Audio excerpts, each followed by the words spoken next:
天外天的人还敢出现在这里？你们忘记了曾经的约定了吗？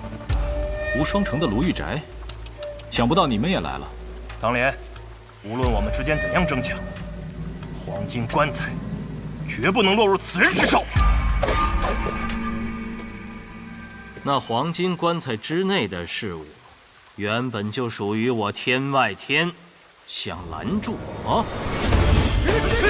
世间武功分为9品，9品之上有4大境界，分别是金刚闪境、自在定境、逍遥天境，以及只有传说中的神游玄境。这白发仙武功已融入了逍遥天境，天外天，果然名不虚传。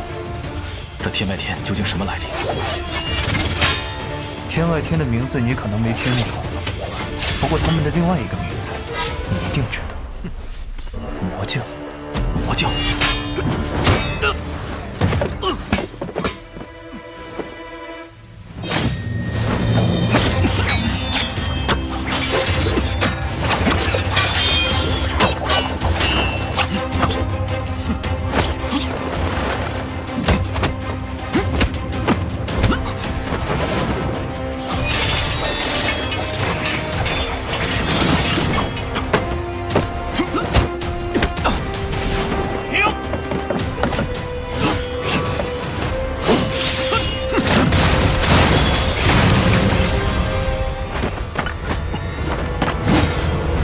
有胜算吗？要不是他手下留情，刚才那一剑，咱们已经……都是故人之后，看在你们师尊的面子上，我不会杀你们。如果再敢阻拦，可就别怪我不留情面了。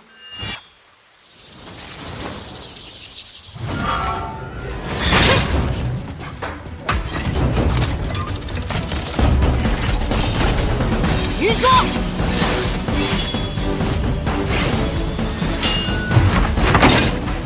金霜！赵许柔！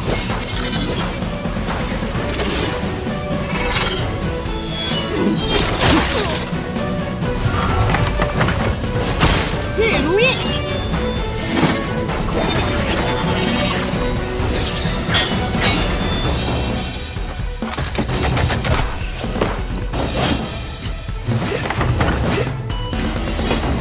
无双城的无双剑匣，据说已经有100年无人能够使用它了。小鬼，报上名来。天下无双城，无双。雪月城出事之后，天下无双城就把“天下”2字去掉了吧？哼，迟早会加回来的。有趣。你想怎样？见高手不能失之交臂，自然是想向前辈讨教一下。狂妄！我可没时间跟你们耗。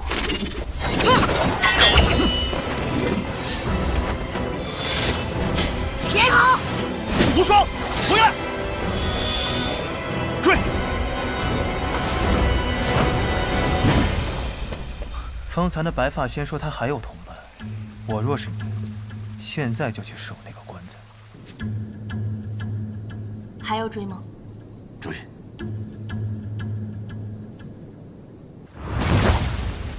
这是雷无极的霹雳刺。我乃江南霹雳堂雷家雷无极，还有不怕死的要上的吗？上！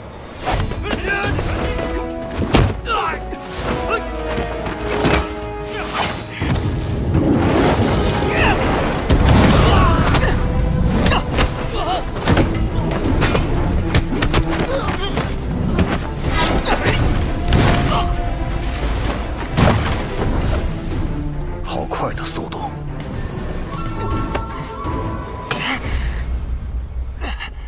雷家的火灼之术，难怪。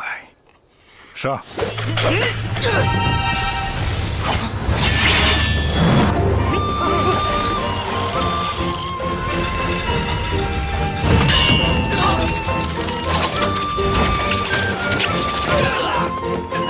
黄连。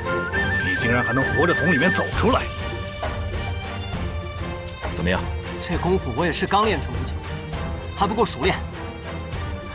不过现在好了，打他们10个8个的不是问题。哼，火灼之术，乃是燃烧自己心中之火，短暂获得神力之术。你这新柴又能燃烧多久呢？哼，打你们这些不人不鬼的家伙，足够。好大的口气！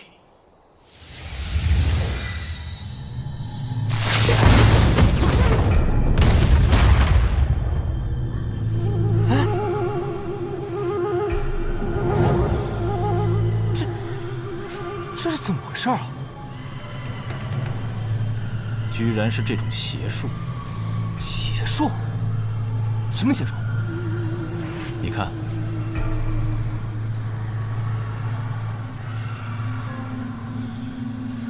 怎么了？你觉得有什么异样吗？好大的月亮，倒是像纸糊的一般。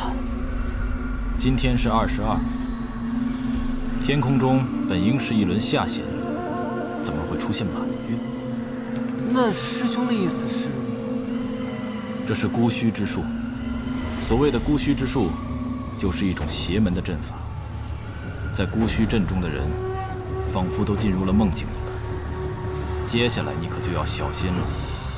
在这孤虚之中，一切皆为虚幻，但是一切又皆可为实。师兄，你说的什么？我不太懂。小心！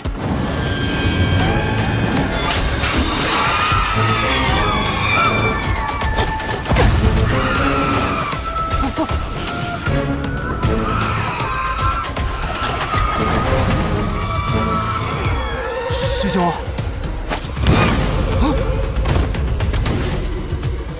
击中了！师兄，你怎么做到的？孤虚之中，无数杀机藏在其中，你所看到的不一定是真实。所以这个时候，你要放弃你的眼睛，用耳朵去听。放弃眼睛？听声辨位是血月城的必修课程。你且听好了，天地若大，风无处不在。孤虚之中最大的弱点，便是能隔绝外在的一切声音。所以，在孤虚之中，你只需要仔细聆听。当你身边的风被撕裂的时候，就是敌人暴露自己位置的时候。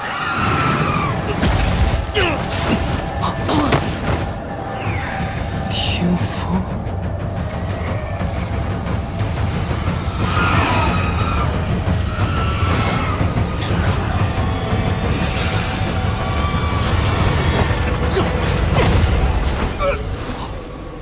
击中了！天赋异禀啊！毕竟呢，也是从小习武，这听觉也是练习了许久的。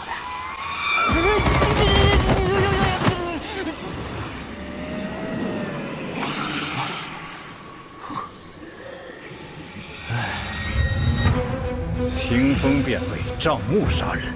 若是以为这样就能破了孤虚之阵，那也太天真了。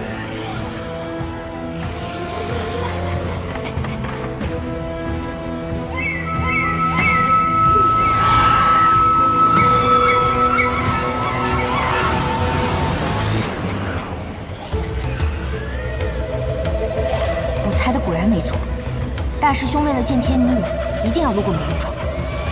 只是看这架势，他们似乎被这些人用什么阵法给困住了。难道这就是阿爹当年抵御魔教之时所遭遇的孤虚之阵？师兄，怎么那么多啊？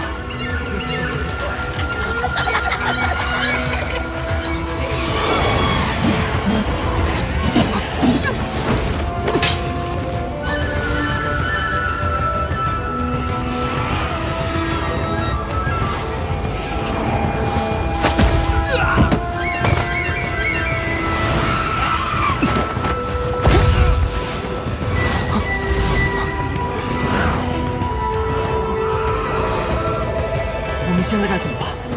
不要慌，守住心神，他们奈何不了我们。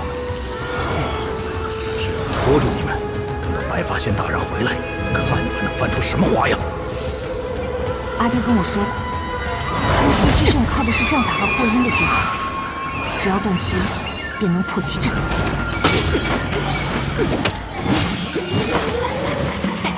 师兄，什么声音？是枪击之声，前面来了。你别说话，我要去寻那声音。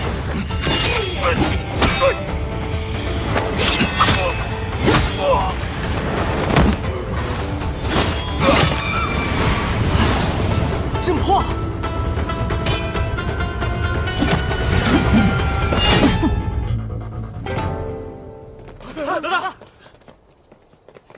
怎么样，师兄？咱俩这配合简直天衣无缝。这就是司空姑娘吧？在下刘杰。别松懈，还没结束呢。这个邪术已经被本姑娘给破了，你们还有什么招数，就一起使出来吧。是啊，阵破了。你们到底还是跟上来吧。说实话，得罪雪月城并非我们所想。不过现在看来，连无双城和天外天都参与进来了。今日我们再不出手，恐怕就来不及了。那棺材中的事物与我们关系甚大，实在是无法放弃。这棺材里究竟装的是什么？对于有些人来说，里面装的是荣华富贵；对于有些人来说，里面装的是绝世武功；对于我们来说，里面装的只是一个答案。答案13年前，别说了。13年前望一楼惨案，望一楼一夜之间惨遭灭门，只有楼主谢柳依的长子被打晕之后，留了一命。醒来之后，却失去了那晚所有的记忆。后拜入天泉老人门下，做了杀手，江湖人称明侯。知道的还不少。可惜了，这望一楼惨案本来就是一桩无头案，即便当时有线索留下，可如今13年过去，也是无迹可寻。你真就这么确信这棺材当中有你想要的答案？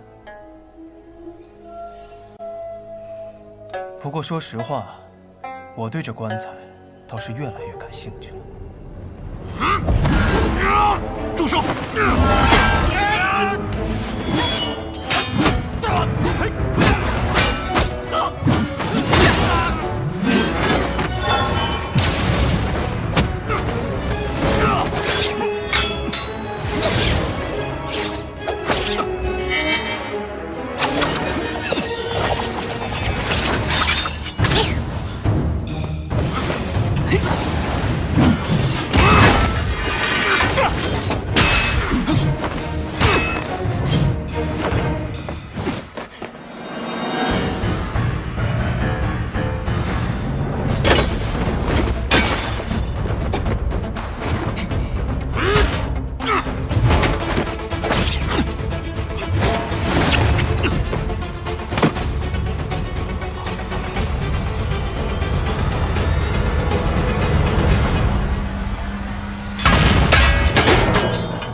这是越来越有意思了。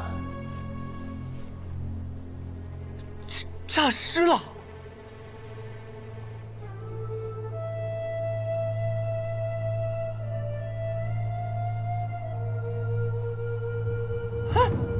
还是个和尚，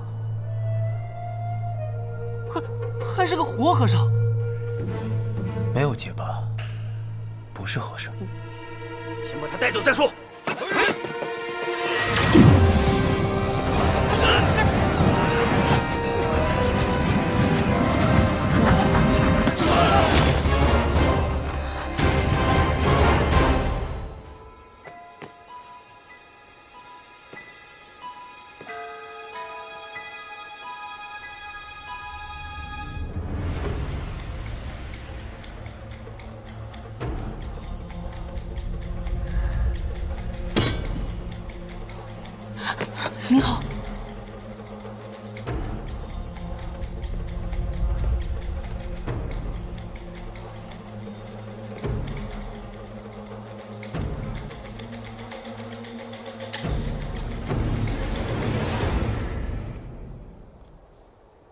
我见过你。我拜会过忘忧大师，不过大师不肯帮我。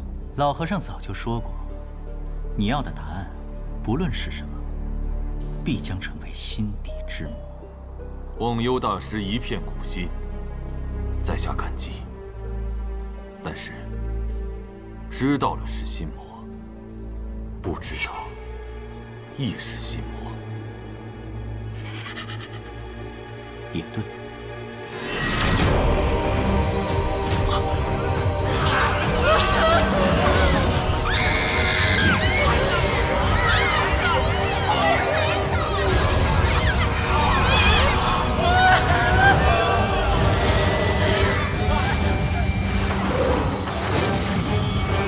你好，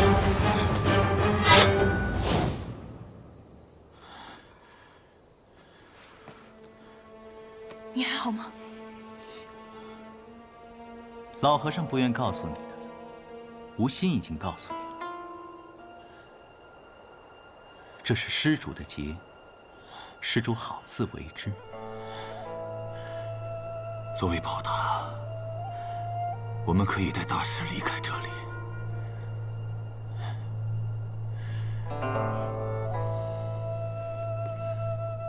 这是我自己的劫，你们走吧。走。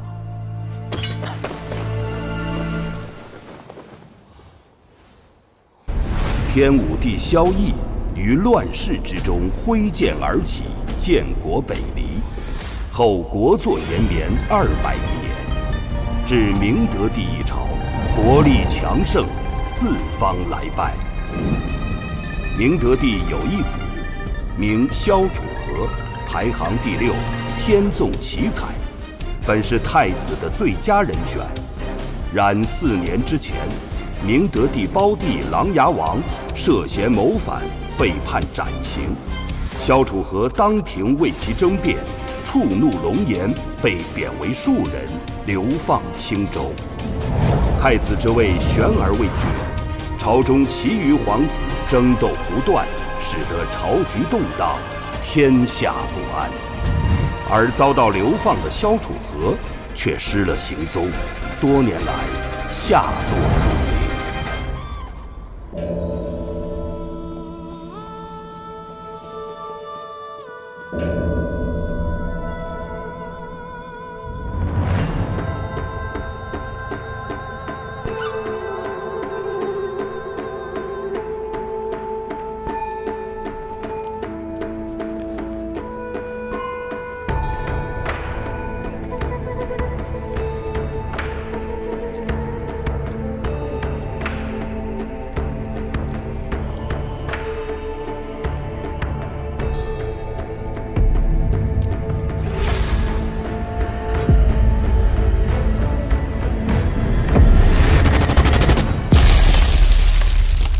明德20年秋，寒水寺忘忧大师作画，以此为引，震动整个江湖的黄金棺材事件拉开序幕。撤！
老板，您看，咱这雪乐山庄开了都快5年了，现在这连客房都在漏风。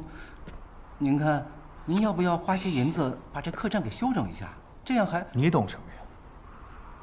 我萧瑟的客栈，要的就是风雅二字。咱们雪落山庄，背靠青山，面朝绿水。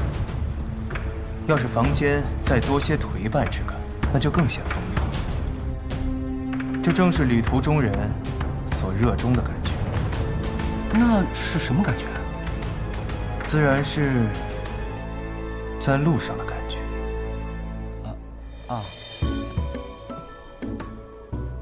在路上的感觉，那是什么感觉？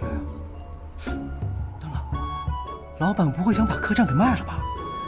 这大雪都下了好几个月了，一个客人也没有，马上连工钱都发不出来了。等这客栈一卖，咱哥俩没钱没地方，岂不是沦落街头？哎，来，你想太多了。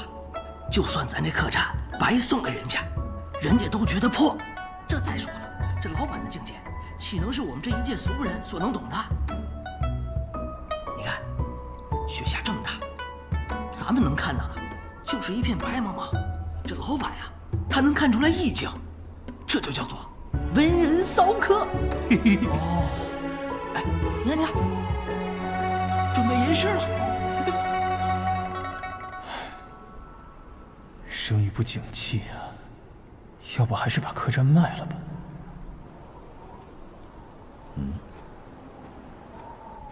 来客人了。哎，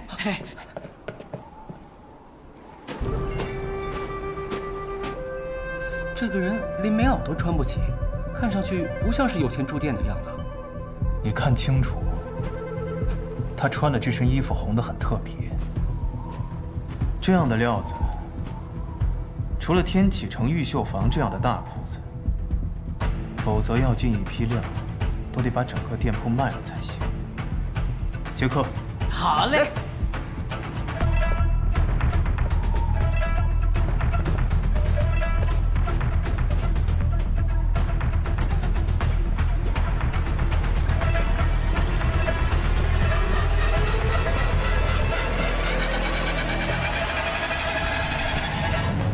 这位客官打尖还是住店？就是这儿了。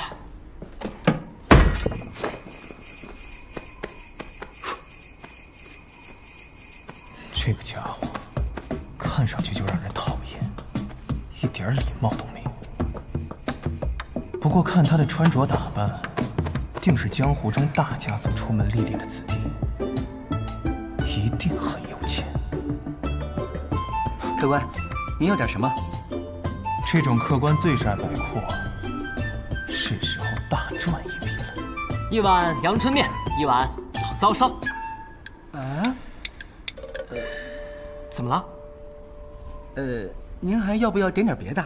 小店的梅花肉、桃花酿都是招牌。梅花肉啊，来一份梅花肉，定然是不行的。哎，不如你切一块在那阳春面当中吧。啊，一碗阳春面，一个老糟烧，6个铜板。哎，听说了吗？有人从寒水寺运来一件重宝，要去九龙门。哎，知道，江湖上的传遍了，据说谁能得到那重宝，就能号令天下。我怎么听说那重宝是一门绝世武功啊？明明是一个绝世美女。拉倒吧，寒水寺能出美女？那是老大说的。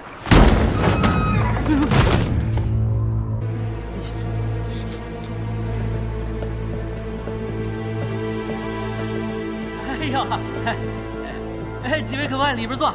你看，又是一帮没礼貌又没油水的家伙。客官，客官，拿最好的酒、最贵的肉来。客官，您的面和老糟烧。哇，请慢用。哎，怎么了？你。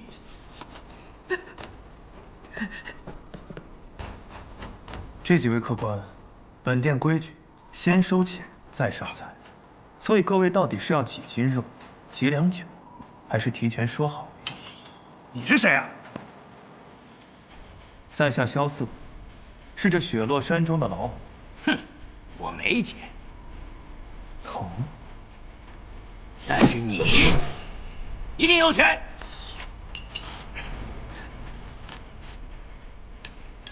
实不相瞒，本店已经1个月没开张了，现在连工钱都开不出。哼，我不管，就算你没钱，你身上这件裘皮大衣怎么也值110两银子。胡说！五花马，千金裘。我这身袍子，乃是天启城玉绣坊定制的，光做便做了3个月，熨便熨了1个月，110两，买我个袖子都不够。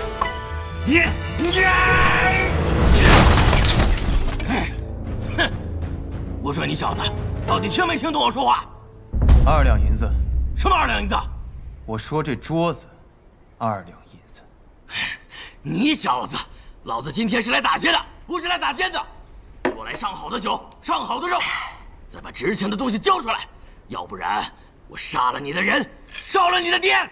打劫啊！那我就不能不管了。你是谁？雷无杰。雷无杰？正是。雷无杰是谁啊？不知道啊。雷无杰谁啊？没听过。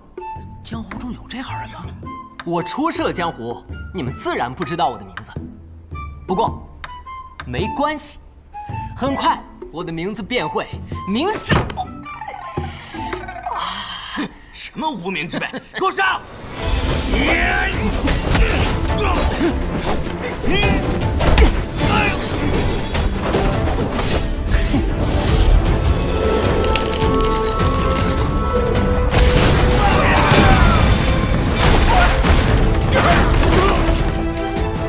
风刀挂镜，江南霹雳堂，雷门，雷家，雷无杰。给我剁了他！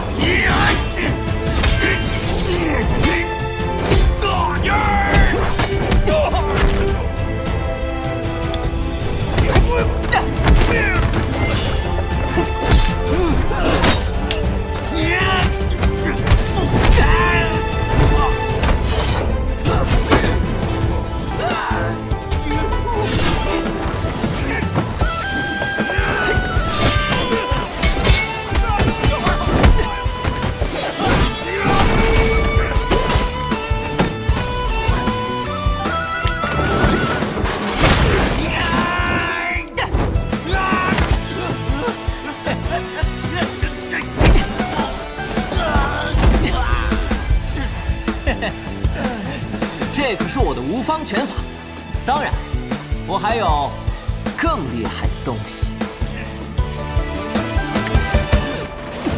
少年梦逐乱路上，相信乾坤年轮，好坏曾遇上分，闯荡才算人生。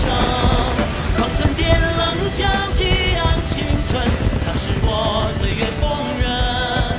天涯凌云尽所能，是你我并肩又一生。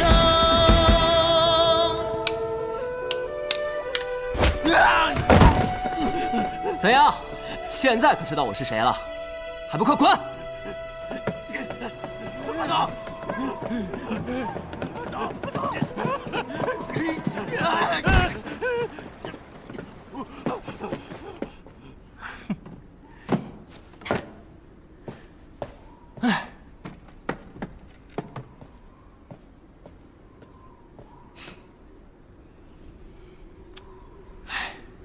有道是大恩不言谢，路见不平拔刀相助，这些都是应该的，不用太客气了。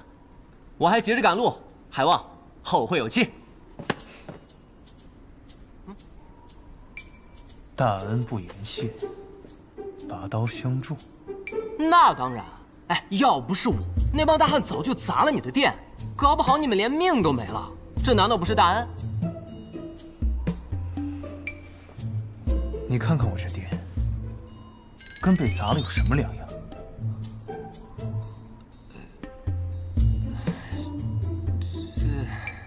？100两。我没钱。那再怎么说，我也算救了你们的命。你这样也太……需要你来救。这功夫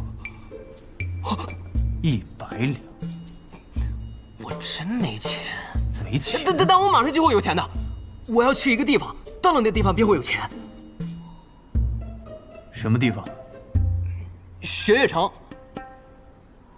雪月城？嗯。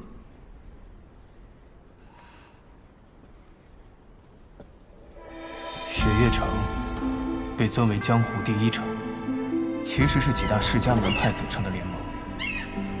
江南霹雳堂就是其中之一。要想拿回该拿回的东西，雪月城也是我必须要去的一个地方。如果这个少年真的是去雪月城，那么以他的身份，从雪月城中拿出100两银子，自然不在话下。而且这个家伙似乎并不像在骗人，毕竟他怎么看，除了武功高强以外，简直就是一个傻子。可以，你去雪月城，我得跟你一起去。啊，完全没问题。还有啊，利息就算你500两吧。啊，500两。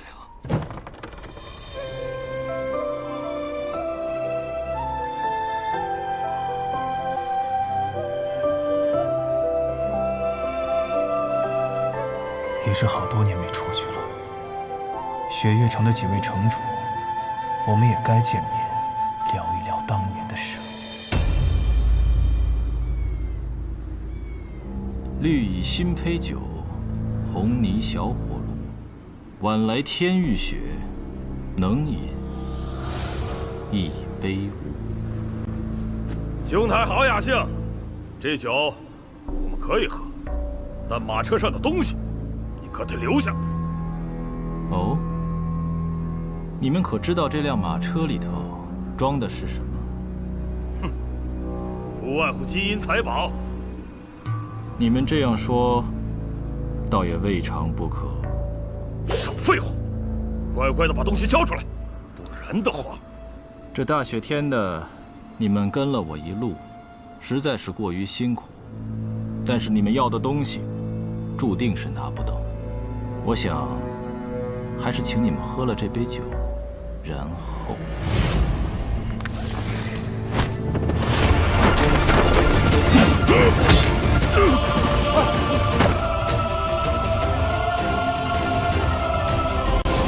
前任，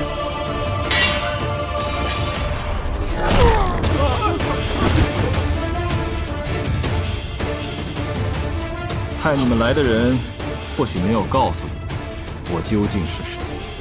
这趟镖，不是你们这种小角色能够动得了的。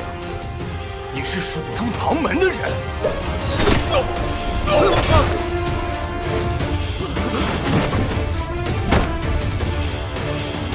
撤！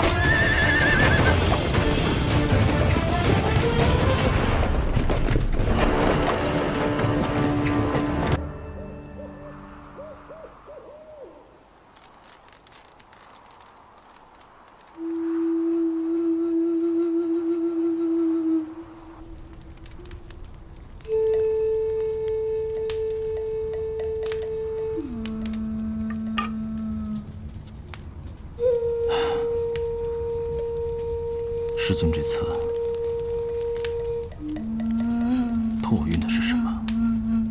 这一路上竟引来这么多的高手。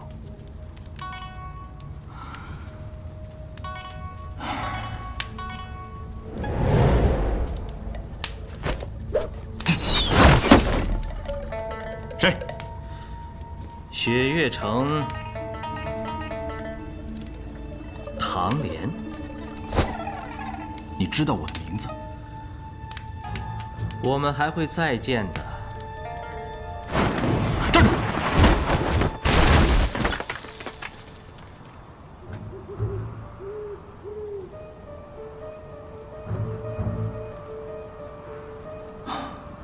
真是个奇怪的人，白发玉剑，轻功卓越，怎么从未听师尊提起过江湖上还有这样的高手？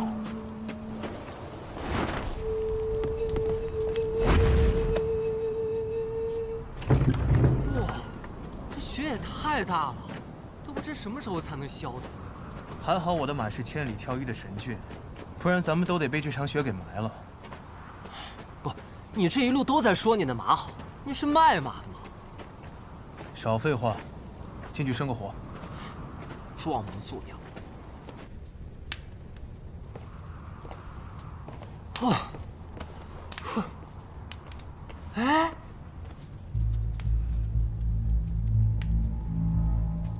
刚刚有人生过火呀。哦。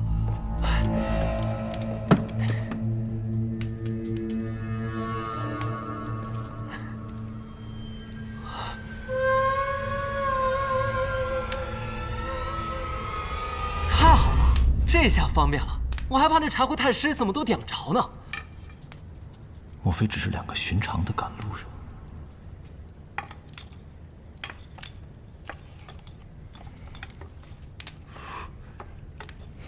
快点！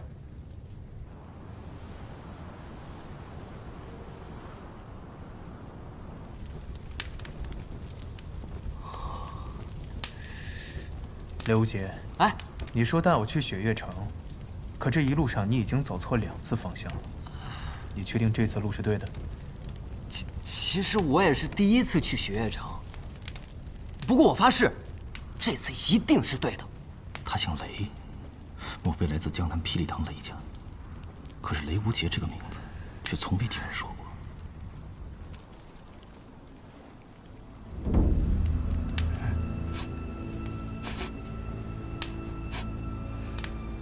你属狗的吗？闻什么呢？你有没有闻到一股味道？什么味道？是花香，蔷薇之香。蔷薇？这个天气会有蔷薇啊？这是蔷薇露的味道。蔷薇露出大邑、占城、爪哇，并且只有天启城的百花阁才有的卖。这儿怎么会有？想不到在此荒郊之地，还能遇到能识风雅之人。我苦求百花阁主多日，他才卖给了我这1瓶，却一下就被你闻了出来。风高月冷，姑娘要进来坐坐吗？不必了。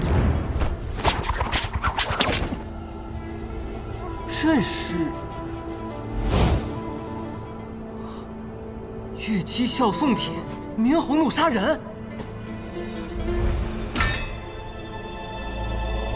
这就对了，这就对了。什么对了？他们2人就是越姬和明侯，杀手榜上位列第9。除了霸占杀手榜上前8席的暗河组织之外，绝对是江湖上最厉害的杀人王组合了。那照你这么说，他们送了我们帖子，岂不就是要杀我们呀？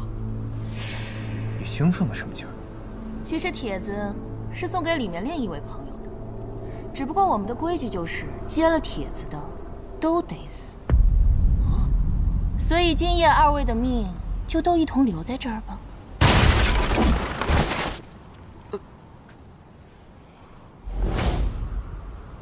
我接过你们的帖子，但我却没有死。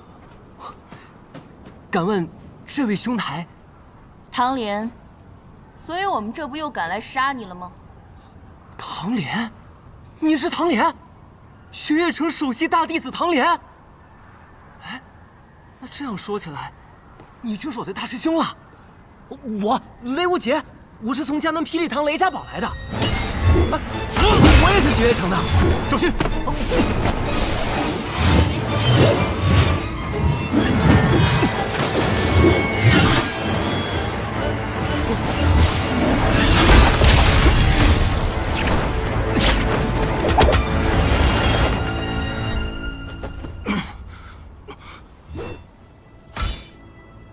明侯天生不爱说话，所以他最讨厌话多的人。好大一把刀啊！你受伤了，你中的百香散也没有完全解，不然刚才那一刀，下一刀你一定挡不住。这一刀我来挡，师兄为我挡了一刀，我也为师兄挡一刀。哦，小兄弟竟然也是雪月城的人，那杀了你也不算枉杀了。只是明侯的刀不轻一把，你先试试我的剑吧。树衣剑，他们二人的兵器倒是绝配。树衣剑、金具刀，能一晚上见识到这2样兵器的人不多。小兄弟，你可看好了。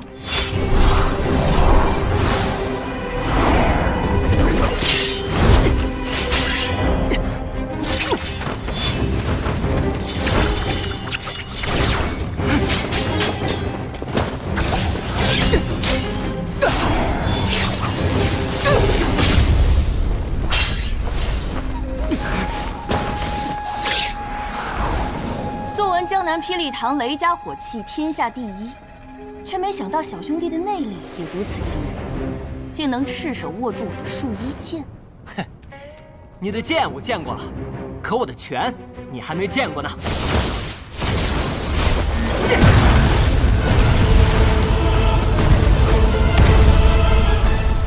是雷门的无方拳，拳未到气先到，这小子有一手。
月影剑、防影术，都是绝等的杀人之术。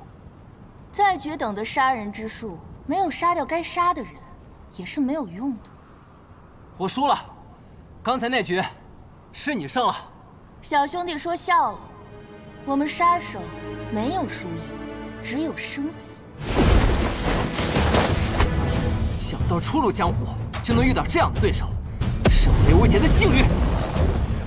这是雷家宝的火灼之术，怪不得他的头发会发红。月姬，我们走。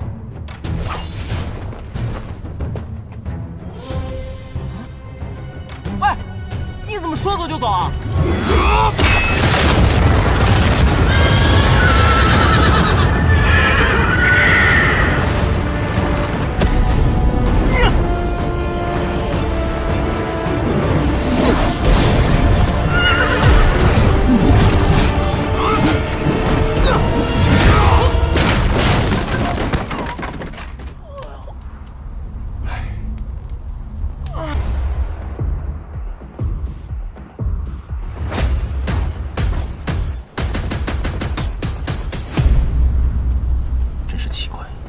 占尽上风，为何要离开？什么人的刀你都敢接，你有几条命够你这么玩的？你不是也会功夫吗？你怎么不去打呀？我什么时候说过我会武功了？不是，你在那客栈，你一挥手，门窗都齐刷刷的关上啊！傻子，这世上除了武功，还有一种技术叫激光，需要你来救。这也行。这位大哥，你在后院是不是有什么东西？刚才有人偷偷溜进去了。我想那明侯月姬也只是不想被人渔翁得利罢了。啊！哇！走吧。怎么了？咱们不是要找雪月城吗？如今雪月城大弟子就在眼前，不跟着他，跟着你像话？对啊！哎！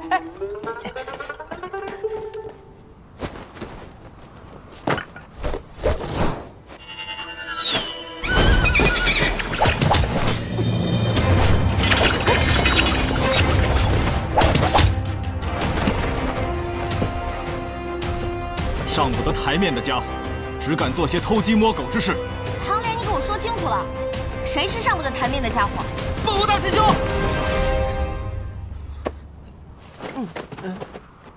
千洛，三师尊知道你来吗？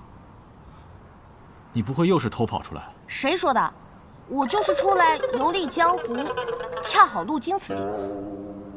这是什么情况？看来还是偷跑出来的。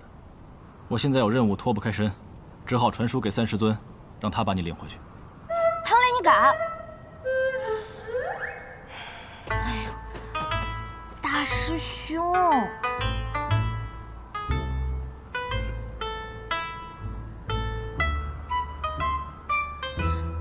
哼，不跟你玩了。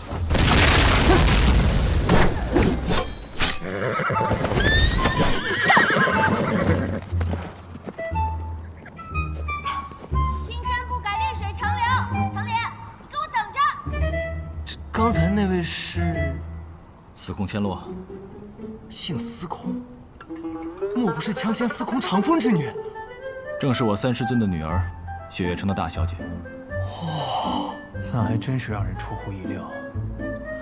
千洛这次是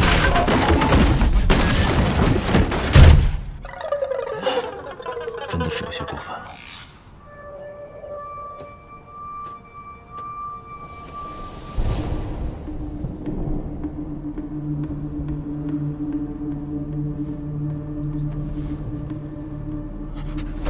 你想做什么？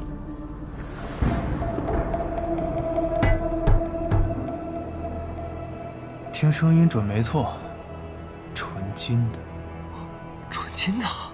纯金的又如何？值大钱了。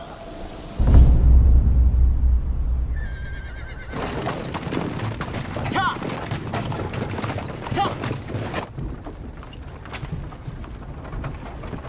素未谋面，你就这么相信我？我不是相信你，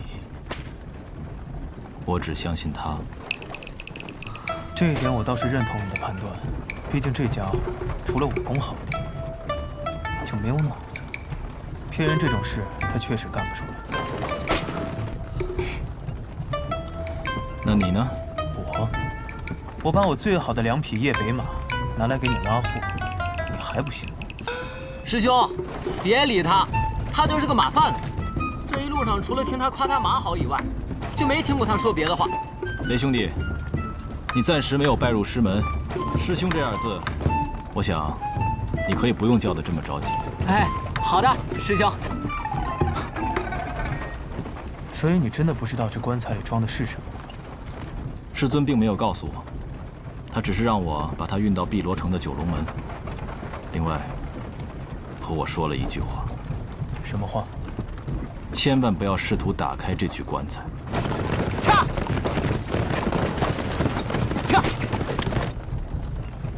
听你这么一说，我倒是对这棺材更感兴趣了。千万不要对它感兴趣。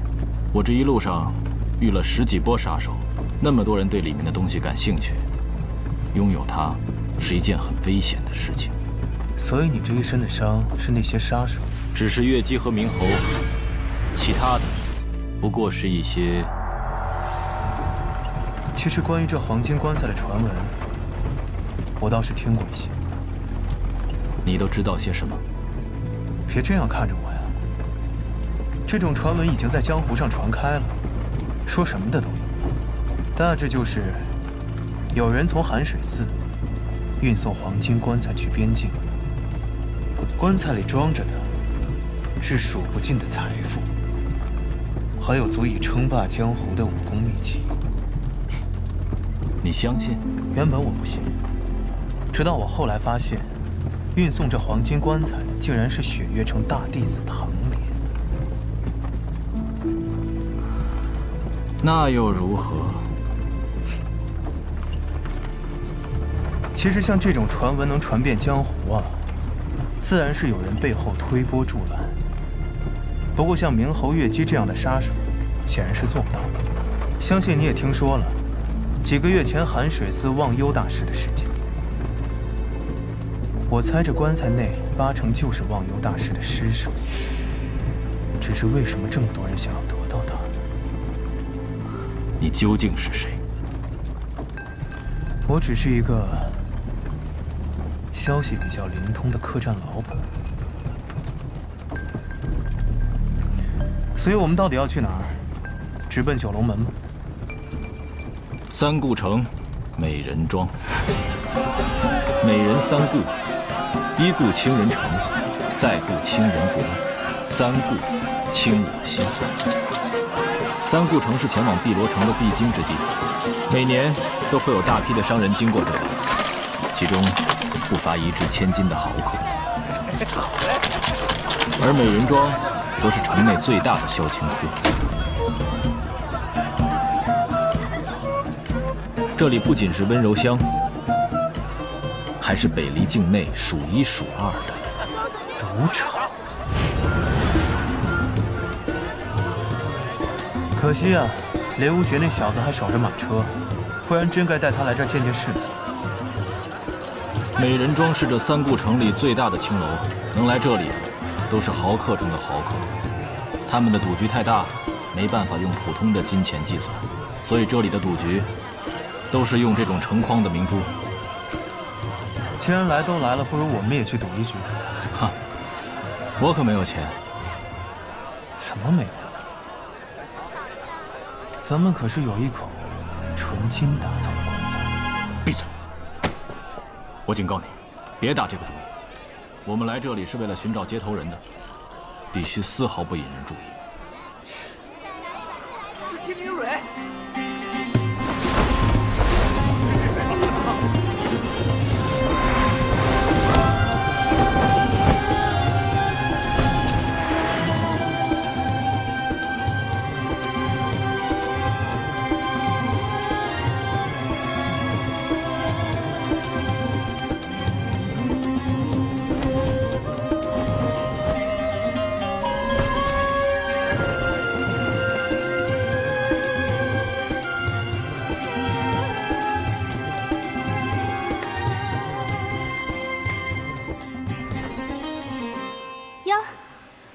是莲吗？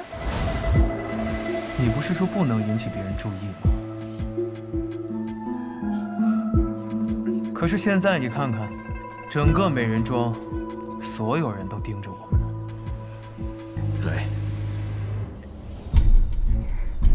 莲，距离你上一次来，已经过了16个月07天了。你就这么不挂念人家吗？你们一个叫蕊，一个叫莲，听起来还真像是一对老相好。真是个好看的少年郎。刚刚听公子说想要赌一局，美人庄今夜有一场千载难逢的赌局，要不要一起玩玩？我可没有钱。不，你一定很有钱。姑娘为何如此确信？寻常人看到如此庞大的赌场，早就瞪大了双眼；看到我这样的美人，早已迷了心神。但你却是一副懒洋洋的样子，仿佛这样倾城的财富、倾国的美人，在你眼里都是稀松平常的。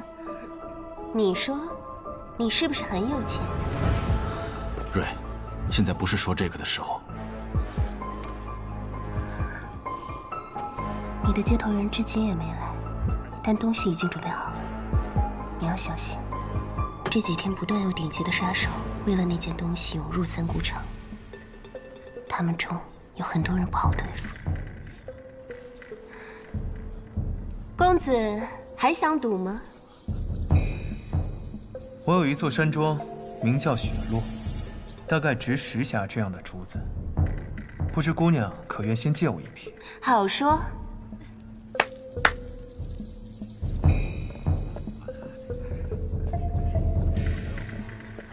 今日的美人妆被这位公子包下了，想赌的留下，不赌的就请先回吧。天女说笑了吧？区区2匣明珠就能包下美人妆？这位公子看上去有些面生，怕是不懂这里的规矩。天女怎么也糊涂了呢？糊涂？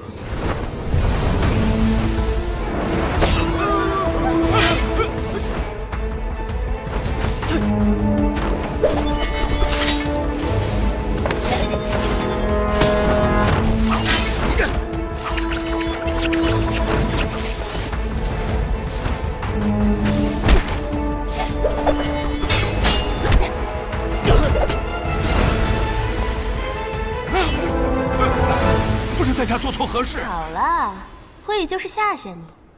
至于为什么吓你，我只是想让在场的人知道，这位公子的赌局不单是金钱局。莫非是生死局？没错。这生死局是什么意思？光听名字就知道了。输的人不光要留下钱财，还要留下性命。我什么时候说过要这么赌了？哼，这个小丫头，我知道你想要帮你的小情郎，但是你也要知道，仅凭这3顾城美人妆，镇不住这个场。是你，我们又见面了，唐莲。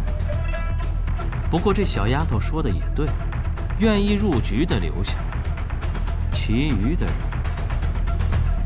可以清场了。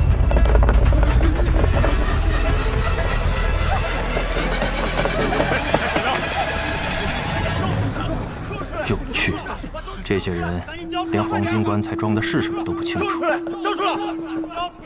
还敢来凑这个热闹，聒噪！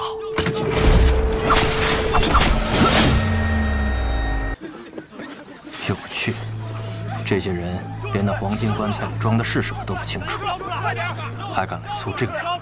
大师兄，我们要不要趁乱？那个白发御剑的人我看不出深浅。聒噪！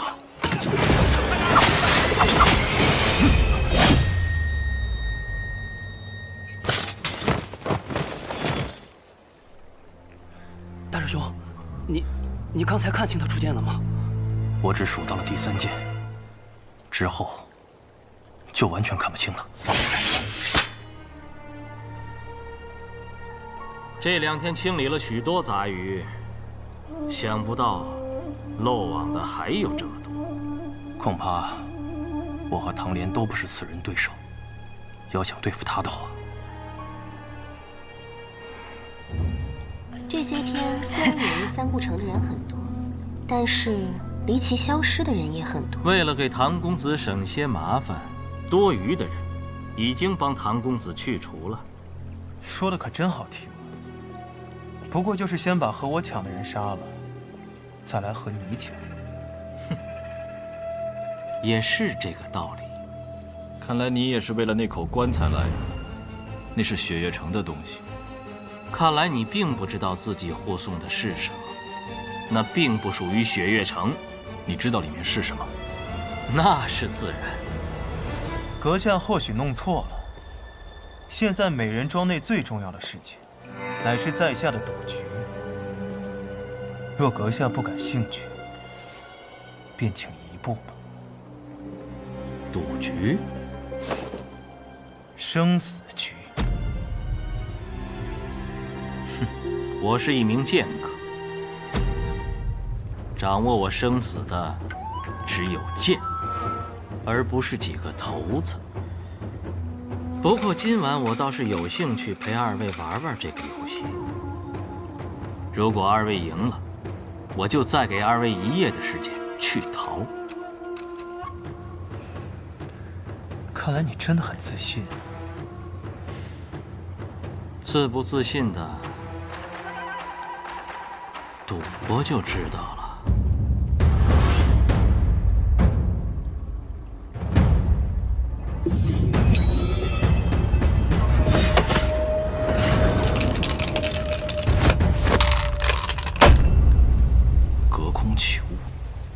这种江湖术士的小把戏你也用？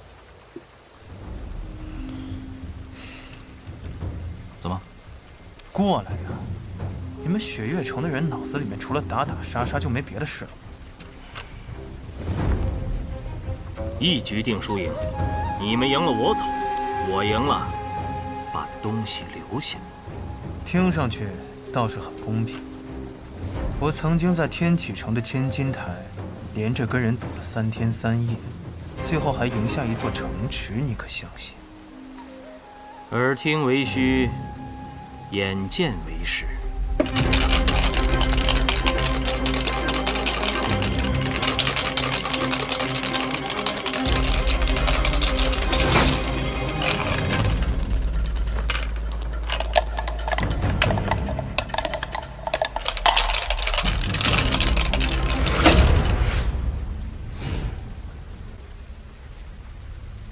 公子既然能赢下一座城，那么556没大。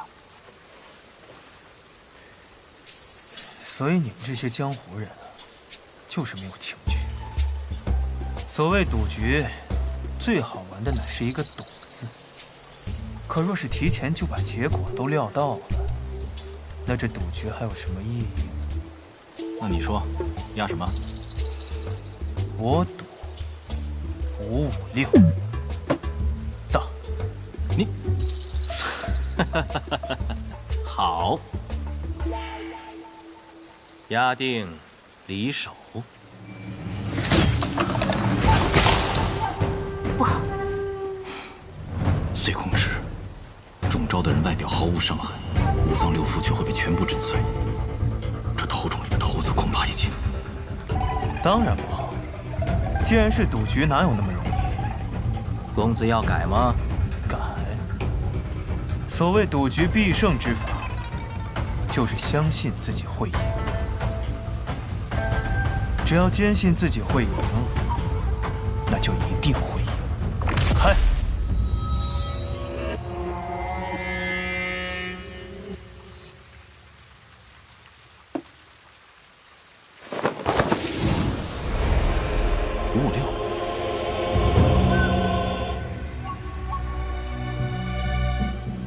公子好功夫。不才不才，一个小戏法罢了。我可不会武功。不会武功，接下来的路可都是险路。公子不会武功，还是不要趟这滩浑水的好。阁下难道是要反悔？我说过我不会杀你们，但是我的伙伴们不同，他们可没有我这么大的耐心。我们也有一个同伴，虽然他脑子不大好使，不过手上功夫不错。你的同伴未必能占得到便宜。如果你知道我是谁，定然不会这么说。天外天，白发仙。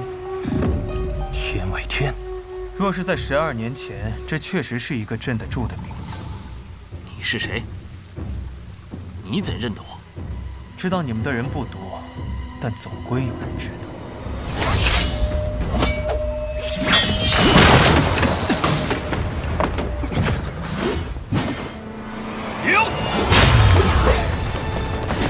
想不到，天外天的人还敢出现在这里，你们忘记了曾经的约定了吗？无双城的卢玉宅，想不到你们也来了。唐莲，无论我们之间怎样争抢，黄金棺材绝不能落入此人之手。那黄金棺材之内的事物，原本就属于我天外天，想拦住我？世间武功分为9品，9品之上有4大境界，分别是金刚凡境、自在地境、逍遥天境，以及只有传说中的神游玄境。这白发仙武功已然入了逍遥天境，天外天，果然名不虚传。这天外天究竟什么来历？天外天的名字你可能没听过，不过他们的另外一个名字你一定知道。魔教，魔教。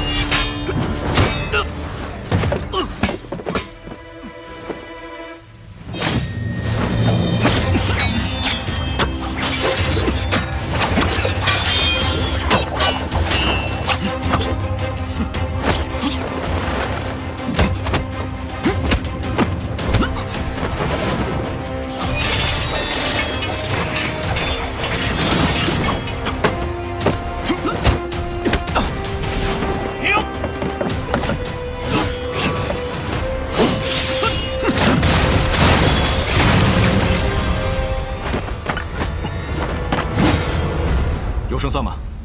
要不是他手下留情，刚才那一剑，咱们已经……都是故人之后，看在你们师尊的面子上，我不会杀你们。如果再敢阻拦，可就别怪我不留情面了。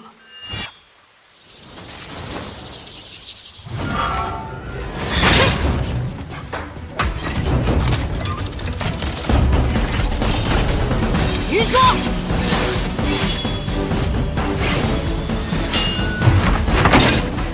金霜，赵子柔，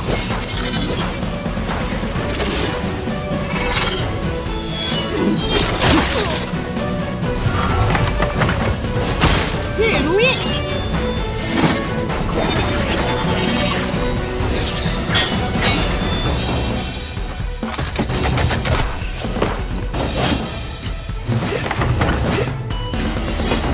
无双城的无双剑匣，据说已经有100年无人能够使用它了。小鬼，报上名来。天下无双城，无双。雪月城出事之后，天下无双城就把“天下”二字去掉了吧？哼，迟早会加回来的。有趣。你想怎样？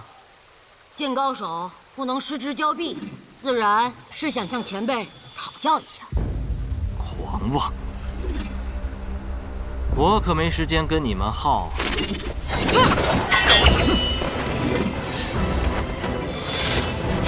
别跑！无双，回来！追！方才那白发仙说他还有同伴，我若是你，现在就去守那个棺材。还要追吗？追！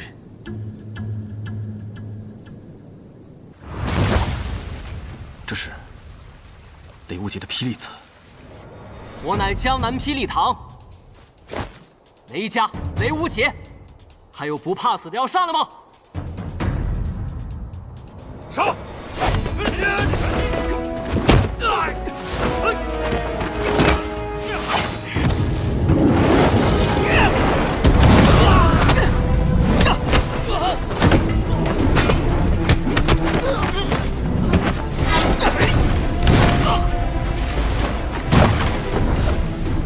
好快的速度！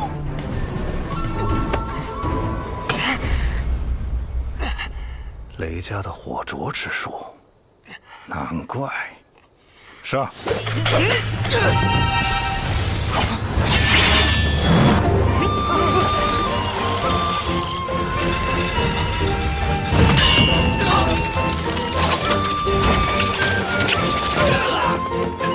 唐莲，你竟然还能活着从里面走出来！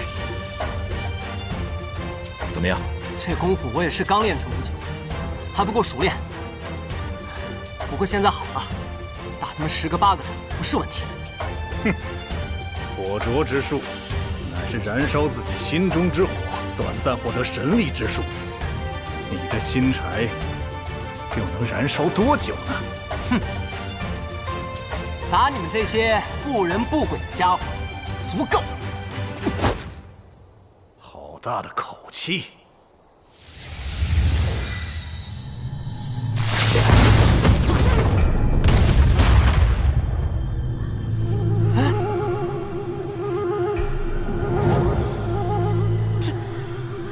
这是怎么回事啊？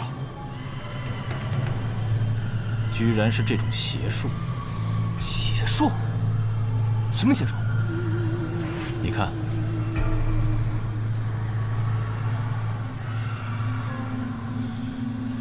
怎么了？你觉得有什么异样吗？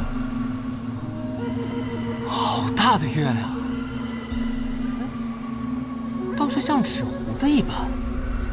今天是22，天空中本应是一轮下弦月，怎么会出现满月？那师兄的意思是？这是孤虚之术。所谓的孤虚之术，就是一种邪门的阵法。在孤虚阵中的人，仿佛都进入了梦境一般。接下来你可就要小心了。在这孤虚之中，一切皆为虚幻，但是，一切又皆可为实。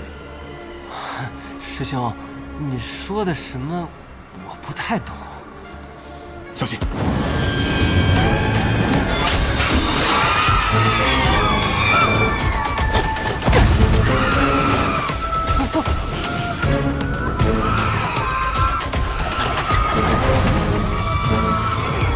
师兄，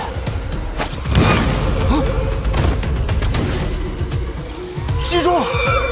师兄，你怎么做到的？孤虚之中，无数杀机藏在其中，你所看到的不一定是真实，所以这个时候，你要放弃你的眼睛，用耳朵去听。放弃眼睛？听声辨位是雪月城的必修课程，你且听好了。天地若大，风无处不在。孤虚之中最大的弱点，便是能隔绝外在的一切声音。所以，在孤虚之中，你只需要仔细聆听。当你身边的风被撕裂的时候，就是敌人暴露自己位置的时候。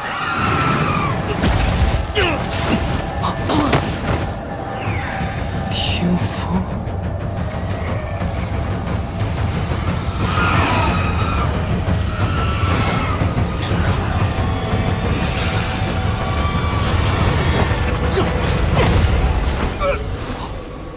击中了！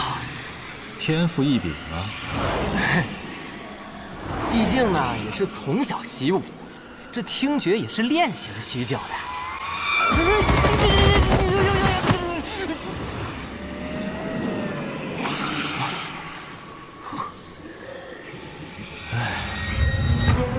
听风辨位，仗目杀人。若是以为这样就能破了孤虚之阵，也太天真了。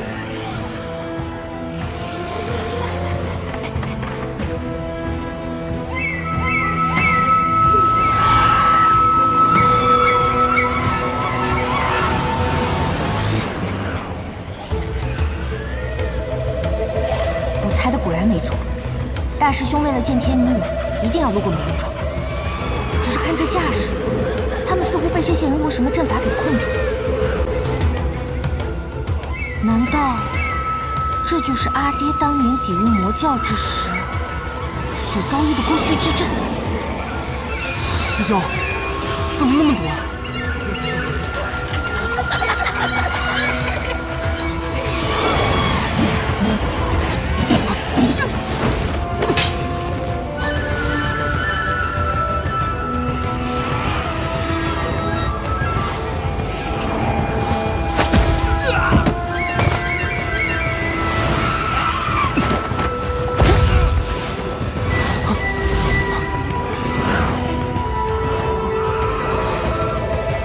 现在该怎么办？不要慌，守住心神，他们奈何不了我们。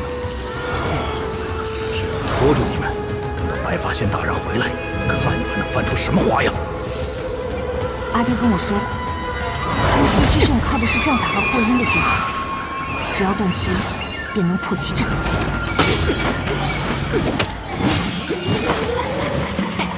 师兄，什么声音？是枪击之声。前面来了，你别说话，我要去寻那声音。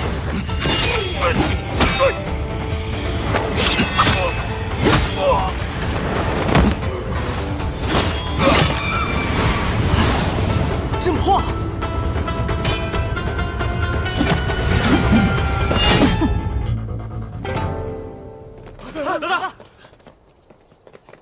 怎么样，师兄？咱俩这配合简直天衣无缝。这就是司空姑娘吧？在下刘杰。别松懈，还没结束呢。你，哼，这个邪术已经被本姑娘给破了，你们还有什么招数，就一起使出来吧。是啊，阵破了。你们到底还是跟上来了。说实话，得罪雪月城并非我们所想。不过现在看来，连无双城和天外天都参与进来了。今日我们再不出手，恐怕就来不及了。那棺材中的事物与我们关系甚大，实在是无法放弃。这棺材里究竟装的是什么？对于有些人来说，里面装的是荣华富贵；对于有些人来说，里面装的是绝世武功；对于我们来说，里面装的只是一个答案。答案13年前，别说了。13年前望一楼惨案，望一楼一夜之间惨遭灭门。只有楼主谢柳依的长子被打晕之后，留了一命。醒来之后，却失去了那晚所有的记忆。后拜入天泉老人门下，做了杀手，江湖人称明侯。知道的还不少。可惜了，这望一楼惨案本来就是一桩无头案，即便当时有线索留下，可如今13年过去，也是无迹可寻。你真就这么确信这棺材当中有你想要的答案？不过说实话，我对这棺材倒是越来越感兴趣了。住手！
这是越来越有意思了。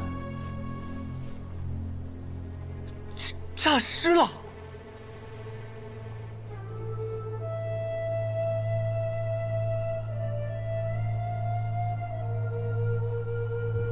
哎，还是个和尚，还是个活和尚。没有结巴，不是和尚。先把他带走再说。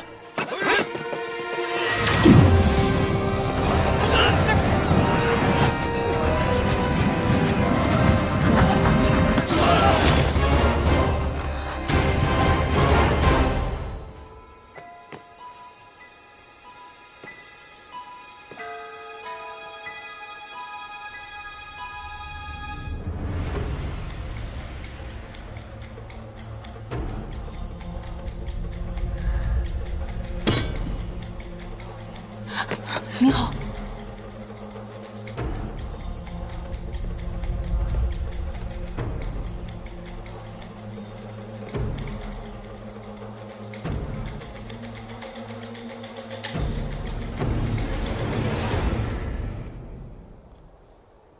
我见过你。我拜会过忘忧大师，不过大师不肯帮我。老和尚早就说过，你要的答案，不论是什么，必将成为心底之魔。忘忧大师一片苦心，在下感激。但是知道了是心魔，不知道亦是心魔。也对。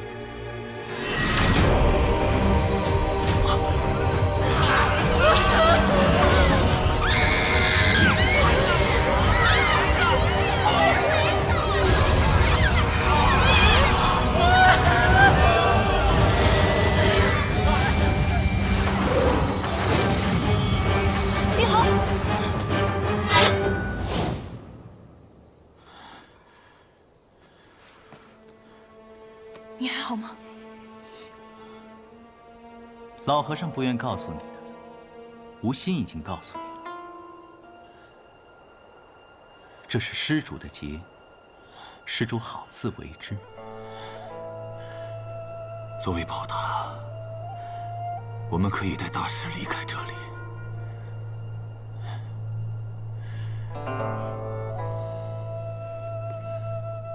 这是我自己的劫，你们走吧。走。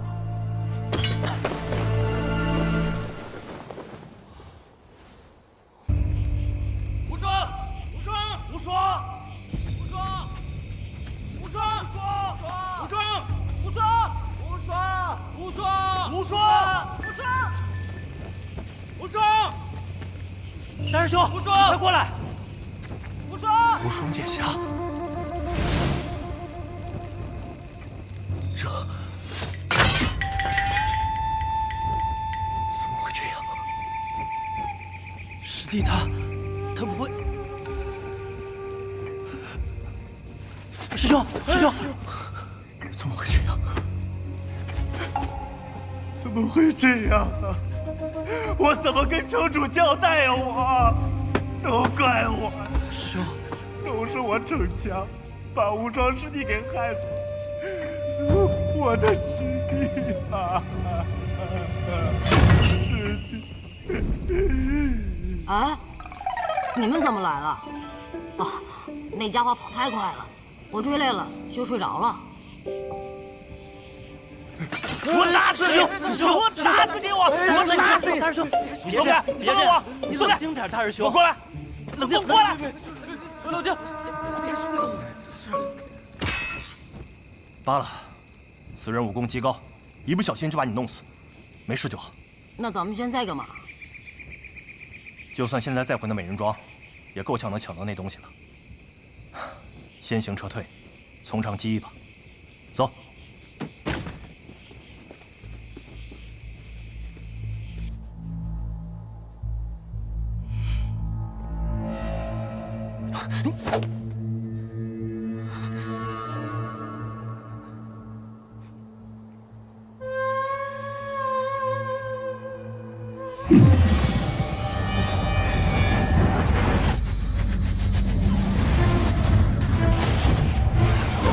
别，不能看他眼睛。你的接头人终于到了。在下吴禅，这位是我的师弟，也是忘忧大师的俗家弟子，吴心。此处不是讲话之处，我们先从这里离开吧。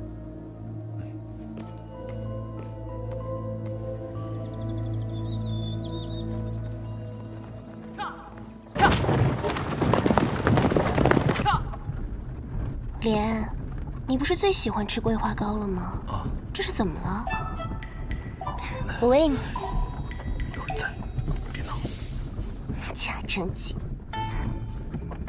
话说，你为什么要跟过来？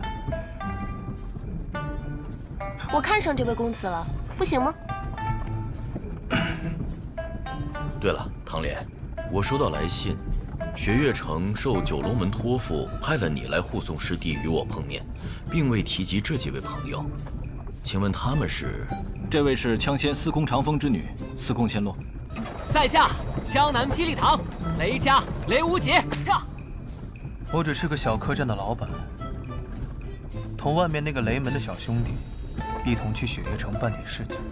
这位是美人庄天女蕊，此次他们二人与我同行。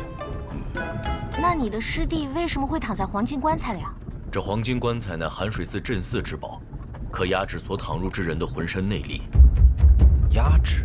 我师弟修习罗刹堂32秘术，大觉师傅觉得师弟十分危险，故要求以黄金棺材为压制来护送。传闻罗刹堂的秘术，习得任意一门便能身具神游。想不到你的师弟竟一下学了个全。忘忧大师是昔日的禅道大宗，他为何会允许无心师弟修炼这秘术？这些就得从忘忧大师本人说起了。忘忧大师习得佛门六通，其中以他心通最为不凡。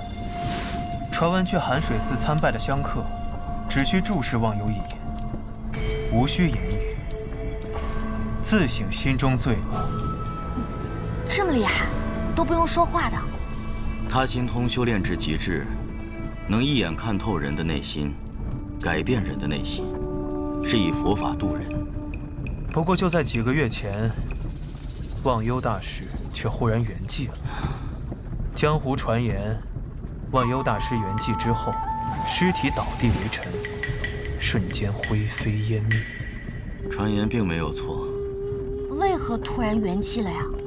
还是江湖传言，忘忧大师是被人逼至极致，忧思而死。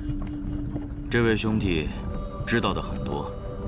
是的，有人一直在逼师父交出师弟，因为我这师弟也曾展露过师父那窥探人心之法。他练的是心魔引。心魔引，这又是什么武功？我从未听说过。他心通，窥人心，悟其道。可心魔引这门武功，窥的不是人心，而是心魔。若是我没猜错，你这师弟无法正常修习佛法，所以忘忧大师安排他去罗刹堂修炼秘术。如今那32门秘术，只存在于无心一人身上，又是这般厉害，难怪会引来这么多人的争斗。大觉师父想用伏魔神通消除无心身上的禁术，这岂不是要废了他？可据我所知，无心师弟在接到消息之后，便运用归西之术躺入了棺材中，并无反抗。那魔教对你师弟感兴趣，也是因为罗刹堂秘术。魔教？行了，知道魔教太多的事情，对你们没好处。他说的没错。你是谁？又是你。行了，把人交出来，我放你们一条生路。做梦！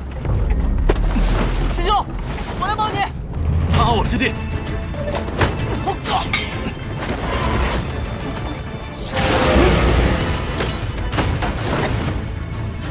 你不去帮忙吗？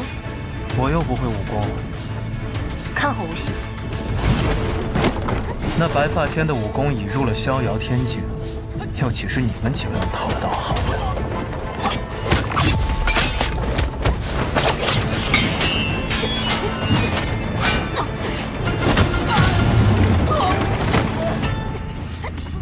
哎，等等我！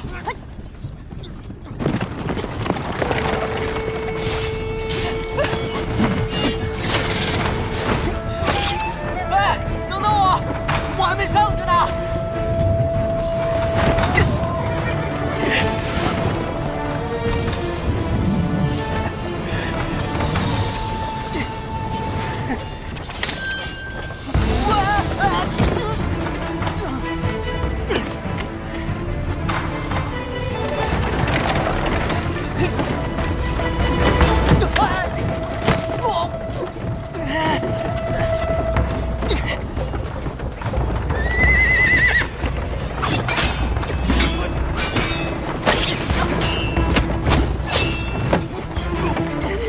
没用的，那家伙境界太高，不是你们人多就能解决。那怎么办啊？用这个呀。你知道那个是什么？像这种形状的火器，应该是雷门的麒麟火牙吧？那可是号称麒麟一怒，剑仙不出的大杀器。那玩意儿制作方法早就失传了，现在仅剩那把还在门主手里，怎么可能给我呢？啊，不对，这事门主好像不让说。雷门不幸啊。不过你说的对，也只能用那个了。我不想和你们几个晚辈纠缠。再说一遍，把人交出来，我的耐心可是有限的。让开！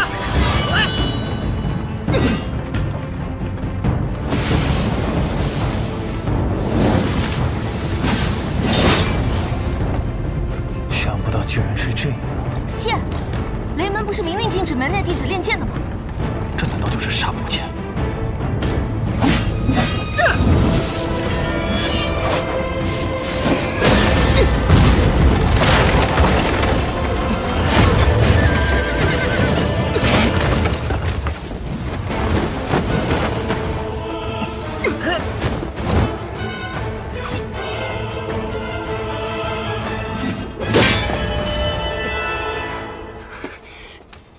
弓箭纱布，你是雷轰的弟子。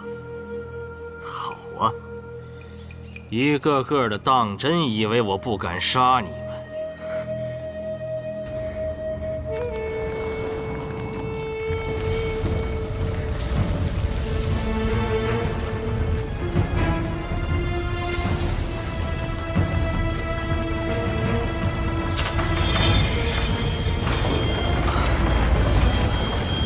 好强的剑气！看来他真的是动怒了。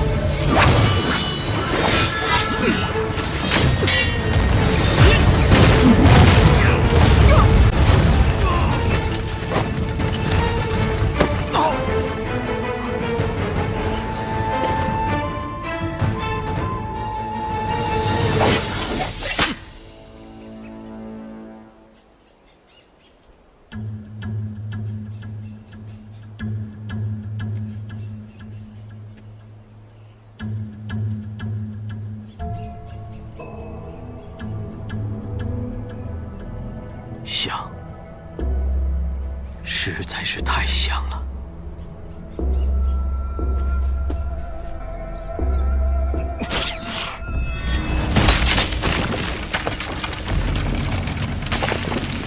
霜叶红，想不到你伤得这么重，还能有这样的手法。唐门这一辈中，你能排进前3了。你有没有听过一句话？什么话？3步唐门，1步阎王。看来我还是小看你了。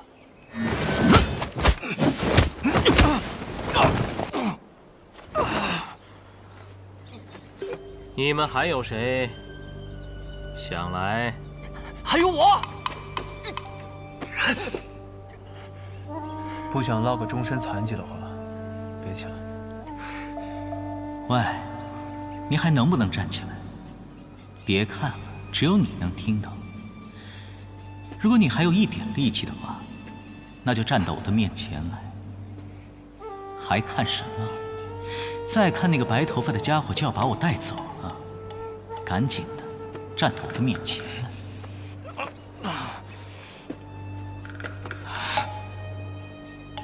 唐莲，我本不想杀你，你又何必逼我？还有多少暗器？透骨钉、铁蒺藜、龙须针，你只有一击的机会，全部放出去。万术飞花的手法不是每个唐门人都能掌握，但你是唐莲，你一定没问题。既然你执意如此，那就再接我一剑，就是现在。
你没有让我失望，不过这种程度，还是挡不住他多久。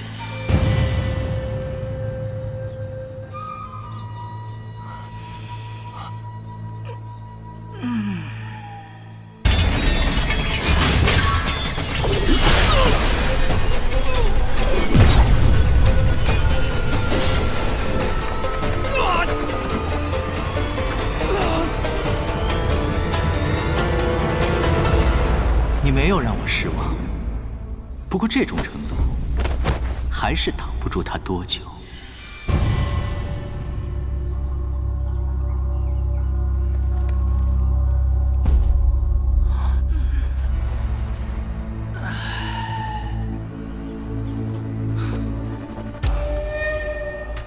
见过了这一场万树飞花，也不枉我假睡这么一场。无心师弟，师兄，好久不见。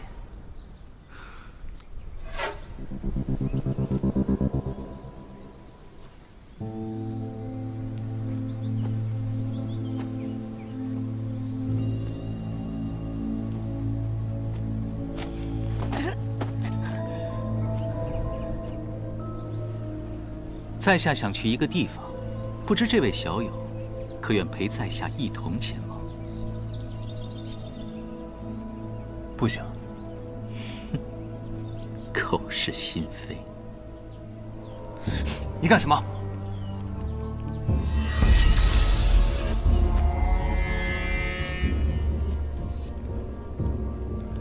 什么意思啊？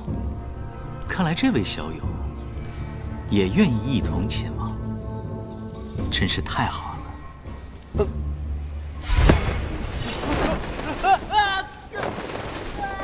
师弟，忘忧啊，你终究还是走到了这一步。12年前我就说过，你迟早会因为无心那小子遭劫，心中可曾后悔当年的决定？哼！你定然是不会后悔的。你曾经说过，希望在死之前能回这里看一眼。今天我就在这里祭奠你，愿你能够魂归故里吧。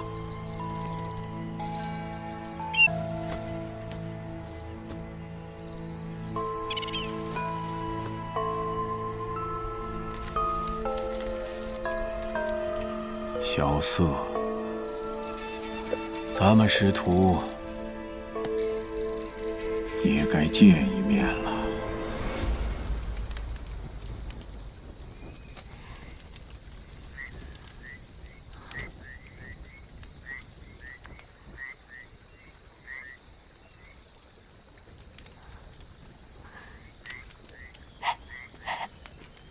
小色，要不咱们趁现在快跑吧？好啊，祝你好运。哎，那你怎么不跑啊？你也看见他的轻功了，你觉得咱俩跑得过他吗？那我就把他打晕了再跑。好啊，祝你成功。那打也不行，跑也不行，堂堂七婶男儿需要在这里做人质啊！我没说不能跑，但要找一个跑了之后能生存的地方。这荒无人烟，什么都没有，你又身负重伤，万一迷路了，咱们俩都得祭天。你这个德行啊，还真想不到你就是雷轰的弟子。你知道我师父？当然了，当年的雷门4杰之一，虽说是外门弟子，但年纪轻轻就凭借残本，还原出了早已失传的火灼之术。鼎盛之时，名声犹在如今的门主雷千虎之上。我师父很少跟我讲起关于他的事情，他总是喜欢一个人待着，要么看天，要么就看花。哎，你还知道多少关于我师父的事？都跟我说说呗。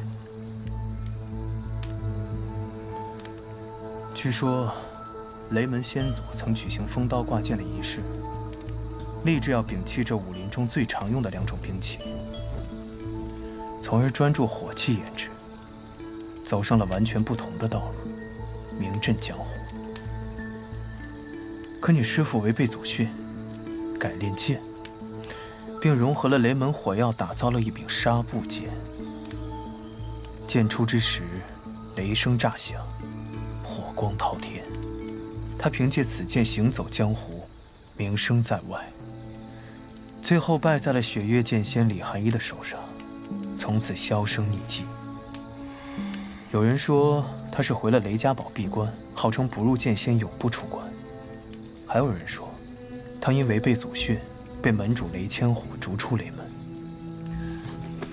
那些都是谣传罢了，我师父才没被逐出雷门呢。他只是……不方便说就不用说了。我对雷门的隐秘不感兴趣，只要他没有被逐出雷门就好。听你的语气，你还认识我师父？不认识。那你怎么听说他的事像松了一口气的样子？他若是被逐出雷门，雪月城也好，雷家堡也罢，谁来帮他那个丢了纱布剑的傻徒弟还钱啊？你说来说去，你就是为了那500两银子啊！哎，不对，你刚刚说什么？还钱？不，前面那句。丢了纱布剑的傻徒弟。纱布剑？完了！我怎么能把纱布剑给弄丢了呢？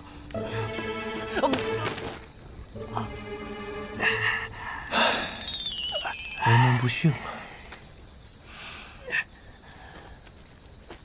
你的伤怎么样？没什么大事，就是一运功就疼得不行。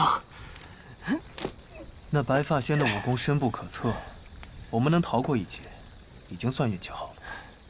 是，这样说起来，还真是多亏了他呢。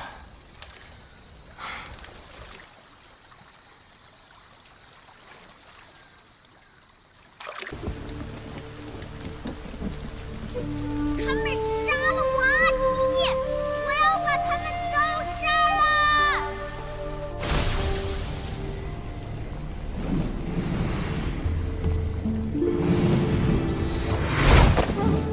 阿弥陀佛，冤冤相报何时了啊？况且他还只是个孩子。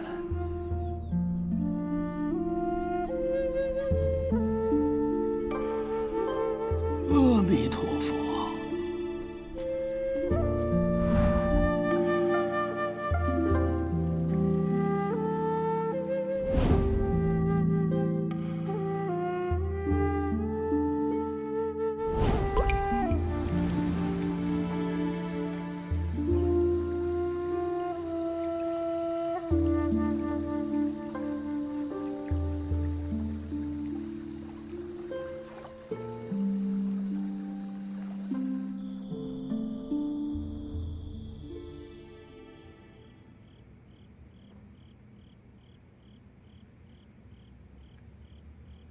你这一路到底遇到了多少事啊？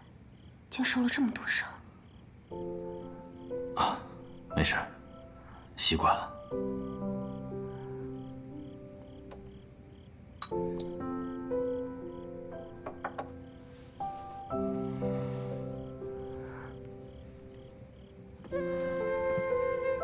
啊，悟禅师傅在那儿。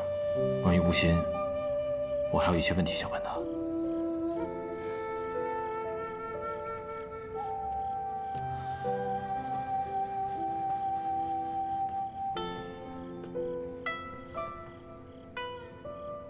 等着。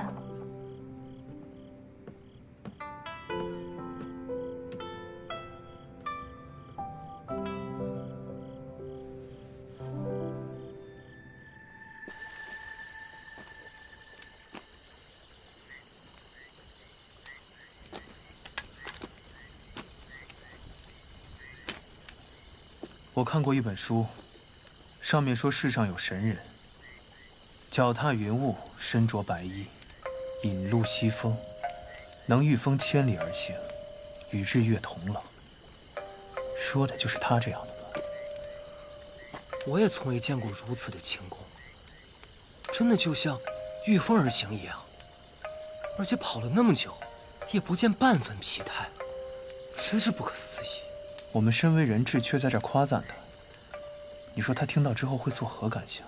二位小友，可不是我的人质。在下方才说了，想请二位同我去一个地方。马车上那么多人，你为何偏偏挑中我们二人？无非就是看中一个不会武功，一个身负重伤罢了。哦，身负重伤，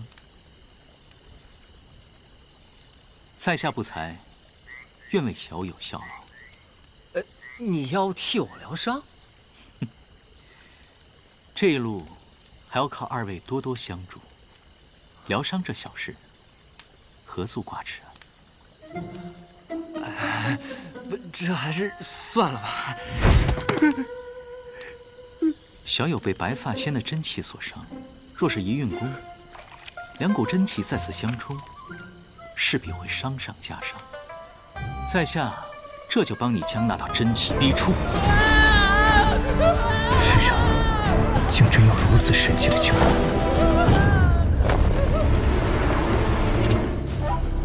我不会水啊！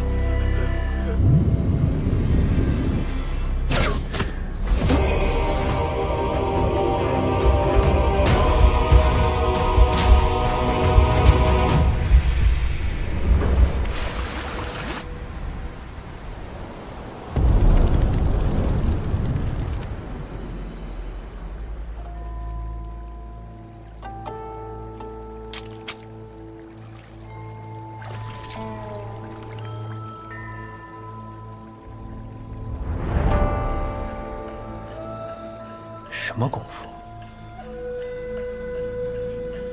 竟能让他人也凌波虚动？这与我无关，是他自己。没误解自己。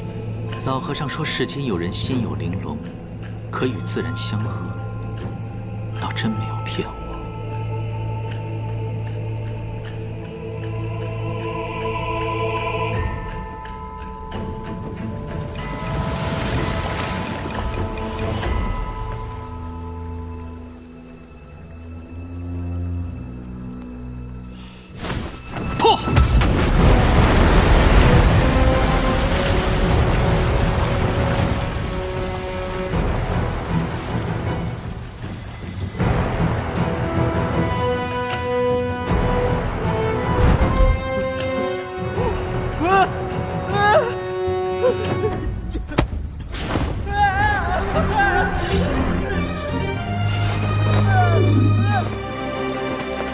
攻城，还你了。感觉怎么样？酥酥的，麻麻的，还有点舒服。雷门好歹也是江湖大世家，怎么就出了你这么个小夯货？哎，那个叫笨货，血生笨货。我乐意喊夯，夯货。笨货，那个真念笨。我就念夯，夯货。笨货，夯货。你怎么那么固执呢？善哉，善哉。原来吴昕是天外天大宗主叶鼎之的儿子，天外天压在北离的质子。正是。12年前，魔教发动战乱，是为了颠覆北离皇权。当年的护国大将军琅琊王带领北离三军、天启四守卫联合整个江湖的力量，这才打退了魔教。叶鼎之死时，吴昕只有5岁。如今12年锁山河之约期限已到，天外天也要将吴昕这个少主接回去。吴昕毕竟是魔教之子，身怀罗刹堂32秘籍，放虎归山，终是大患。大觉师父要在他返回天外天之前，除去他一身功夫，倒也合情合理。但愿他们真是这么想的。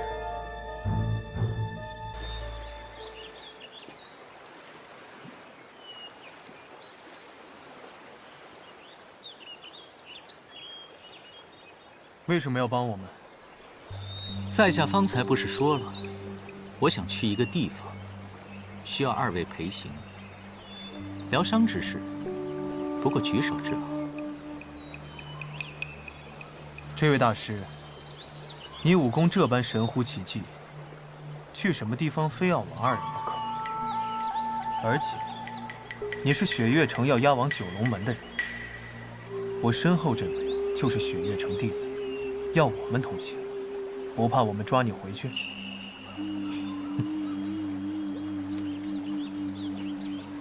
在下斗胆问二位一个问题：方才在马车之上，说起来，也算是在下救了二位。现在只此一个小小的请求，都不能应允吗？唉，还真是令在下心寒。我陪你去。哦，我就猜到你会这么说。你救了我们的性命，我就帮你这一次。但当你了却心愿之后，我还是会把你抓回去。好啊，到时我便等你来抓。只要你有这个能耐的话。既然二位决定与我同行，那我们便是同伴，所以还是以姓名相称吧。不知二位姓名？我叫雷无节。萧瑟。都是好名字。你到底要去什么地方，非要让我二人同行？以你的神通，有什么地方是你去不了的？问得好。因为我没钱。出门在外没钱，那可是寸步难行。哎，那你可真是找对人了。我告诉你啊，那一车人里，就属他最有钱了。这一身球衣，光是这袖子就是100两。闭嘴！我要是不给呢？难不成你还要抢？唉。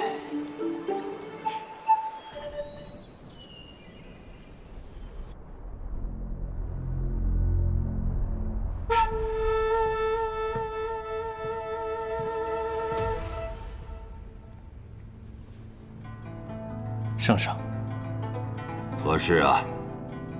回圣上，三顾城传来消息，天外天白发仙现身中原。我朝与天外天有约定，我叫任何人不得私入中原。这白发仙为何无故违约呀？回圣上，12年的约期快要到了。这么快，12年就已经过去了？即便差1天，12年的约定也是未到。这个魔头敢违背约定私入中原，乃是欺我朝无人。奴才请命，擒拿此贼。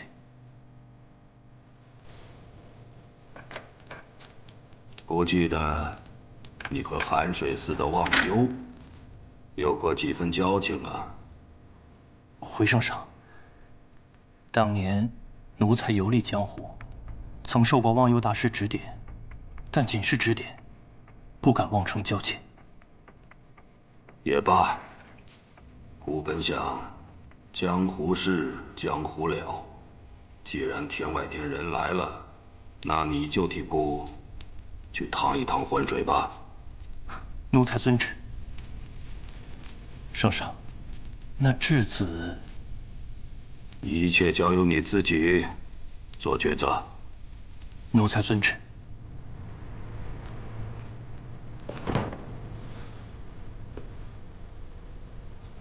圣上这意思是杀还是不杀？罢了，先去看看，不能让天外天得手。萧瑟，你就别犹豫了。你看这天也越来越热了，你这球衣穿着它也是累赘啊。你懂什么呀？我这千金球是天启城玉绣坊定制的，光做就做了3个月，防风隔热。防风隔热，冬暖夏凉，我这耳朵都听起茧了。哎呀，咱们要是没钱，你别说租匹马了，连饭都吃不饱啊。那你就不会？是啊，萧老板，钱财乃身外之物，你就莫要再迟疑，该放手就放手吧。啊，你们2个是……哎呀，走吧。放开！别犹豫了，就在前面呢啊！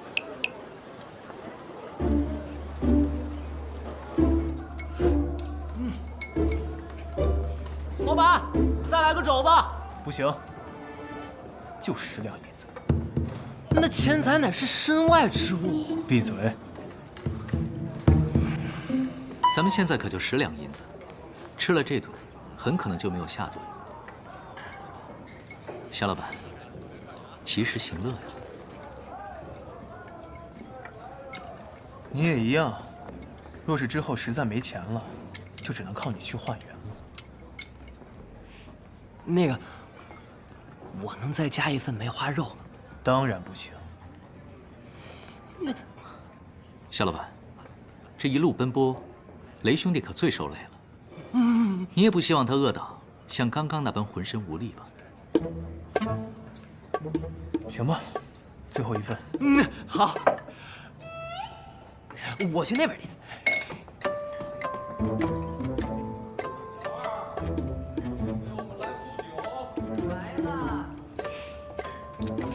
肖老板可是有事要问我。我的10两银子在你身上，除去这顿饭钱，你应该把剩余的上交。哎，肖老板还是这般心细啊。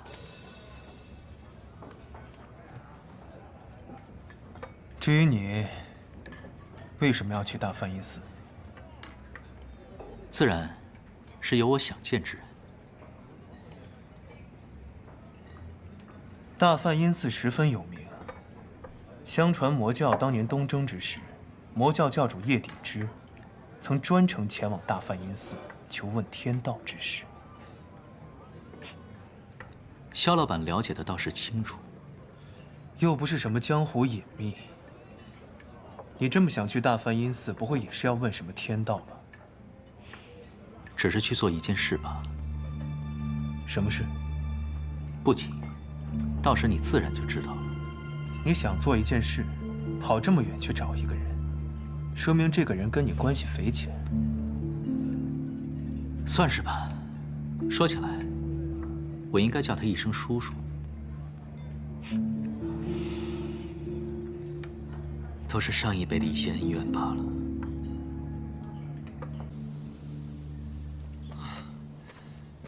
小子，要不咱们租匹马吧？现在这么走，要走到什么时候才能找到住处啊？银子都被你吃光了，哪有钱租马？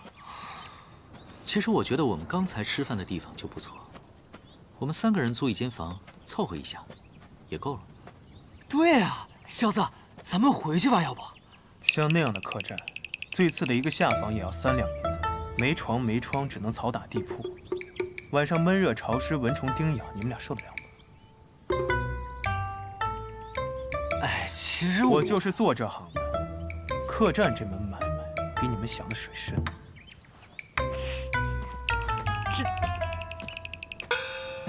又省一笔。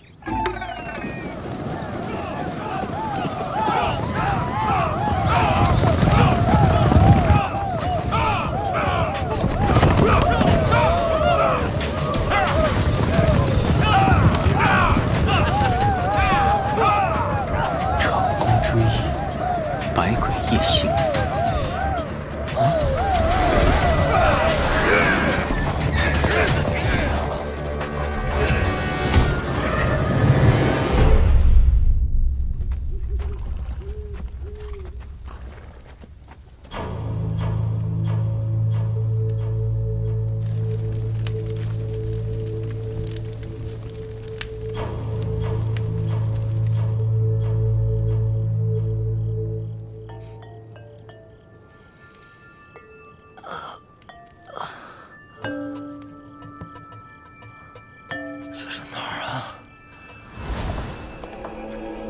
什么长弓百鬼，我怎么没听说过呀？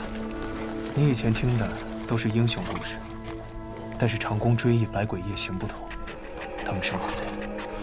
马贼？无锡你不简单啊，连这马贼都对你感兴趣。这么多人，不管了，冲出去再说。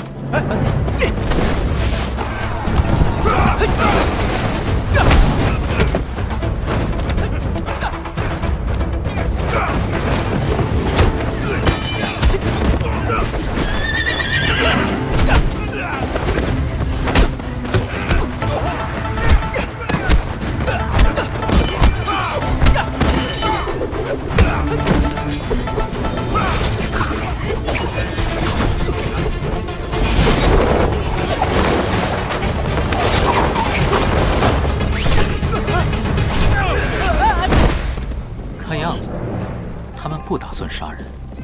那你打算怎么办？当然是……小子无心，你们快！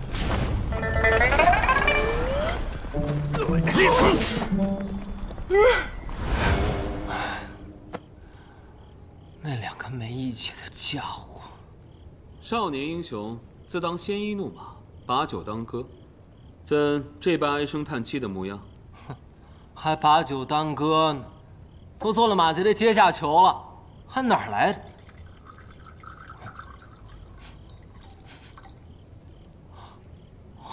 好香啊！喂，是你在喝酒吗？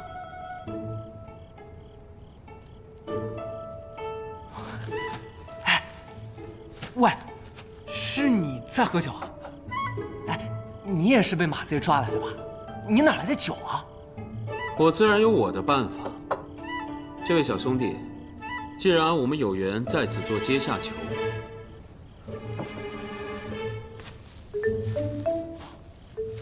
一起共饮吧。那我就不客气了。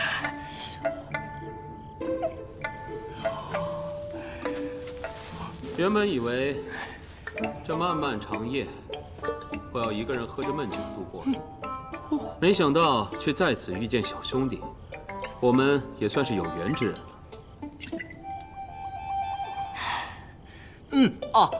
酒不错，就是不够烈，没有老糟烧好喝。不知道小兄弟是因何被马贼抓起来的？唉，被两个不靠谱的朋友给坑了。你小心点，咱们现在可是在长宫追忆百鬼夜行的营寨中，稍不留神，别说救雷无节了，咱们俩得撂在这儿。话说，咱们也不知道这儿有多少的高手，就你我二人，我又不会武功，你打算怎么救人？走一步算一步呗，总会想到办法的。不过当前最重要的是要先抓个舌头，好问一问雷无节到底被关在哪儿了。真开心呐！吃饱喝足，咱们去看星星。好，舌头来了。罪过，罪过。什么时候想回答我的问题？告诉我一声，我拉你上来。你不是会心魔引吗？怎么不用啊？累。你真是在寒水寺长大的？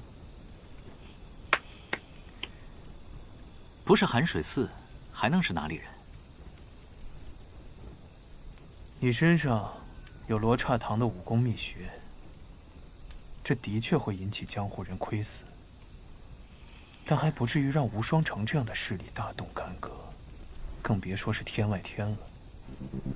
12年前，天外天战败，与中原各大派签下锁山河之约，为期12年。12年之内，天外天的任何人不准踏入北离。我没记错的话，当年还有一个5岁的稚子。其实事情没有想象的那么复杂。你们总觉得我是什么大人物，但其实我不过是寒水寺里一个有些顽劣的小弟子罢了。抱歉，是我唐突了。无心，什么？你要是再不拉他上来，他就死定。糟了！听你这么一说，你的这2位朋友可真是有趣的很呢。哼，要不是他们，我怎么会被倒霉的抓到这里来？下次再见面时，我一定让他们好看。你现在被关在这里，想找他们报仇，怕是没机会喽。谁说的？他们当时的确是很没义气的跑了，但那也是因为事急从权。哦，你为何这么肯定？为什么？感觉吧，我也说不清楚。感觉？你可知道这吴昕是什么人？吴昕，他不是忘忧大师的弟子吗？哎，就算他不来，萧瑟也一定会来救我的。毕竟我还欠着萧瑟500两银子呢。那我们就拭目以待吧。别光顾着说我呀，你呢？你朋友不来救你啊？我从来没有朋友，也不需要朋友。啊？那你为什么一个人来这儿？我吗？我来这里是因为我想当皇帝。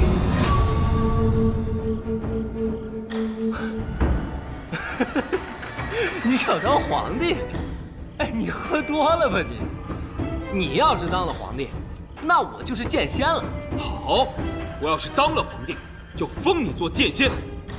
这剑仙可不是皇帝封的。你这人可真有意思。你放心，当我朋友来的时候，一并把你也救出去。吵什么吵？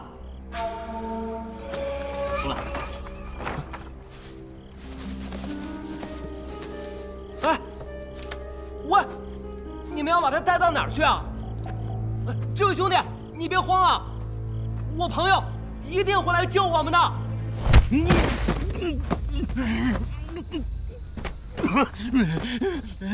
高僧饶命！高僧饶命！大侠饶命！好了，告诉我吧，你们今天上午抓的人被关在什么地方？哎，我真的不知道啊！别！我知道，我突然知道了，凡是被绑的肉片，都关进地牢里了。你们这长空追忆、百鬼夜行，都有多少高手啊？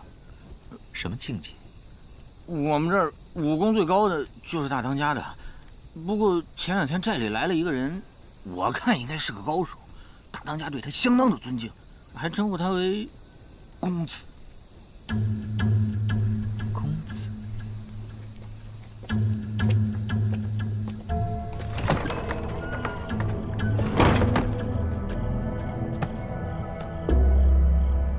还真是个初出茅庐的小子。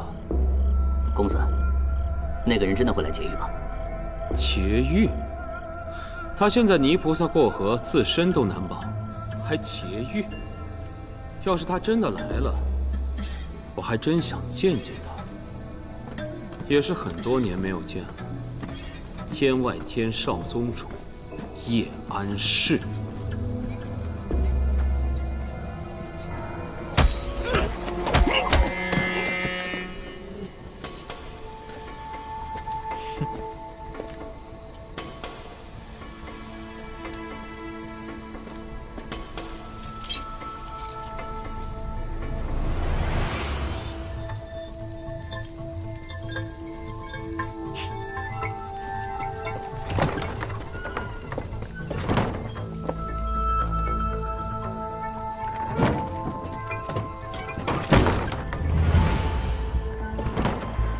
刘杰，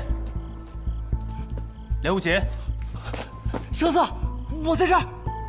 钥匙。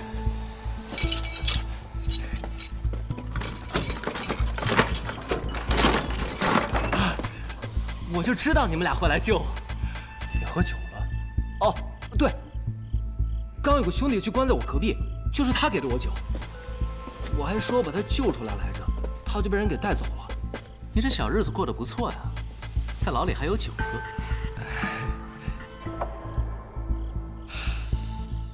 这酒，天启城碉楼小筑的秋露白，这种地方怎么会有人喝这么名贵的酒？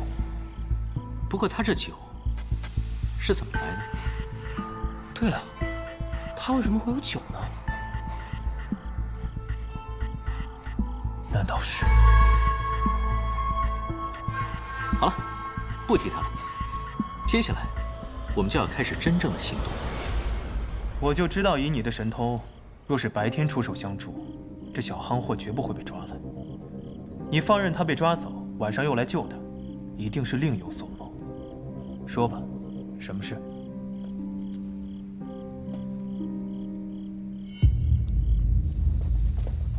原本这一出戏已经落幕了，公子的意思是？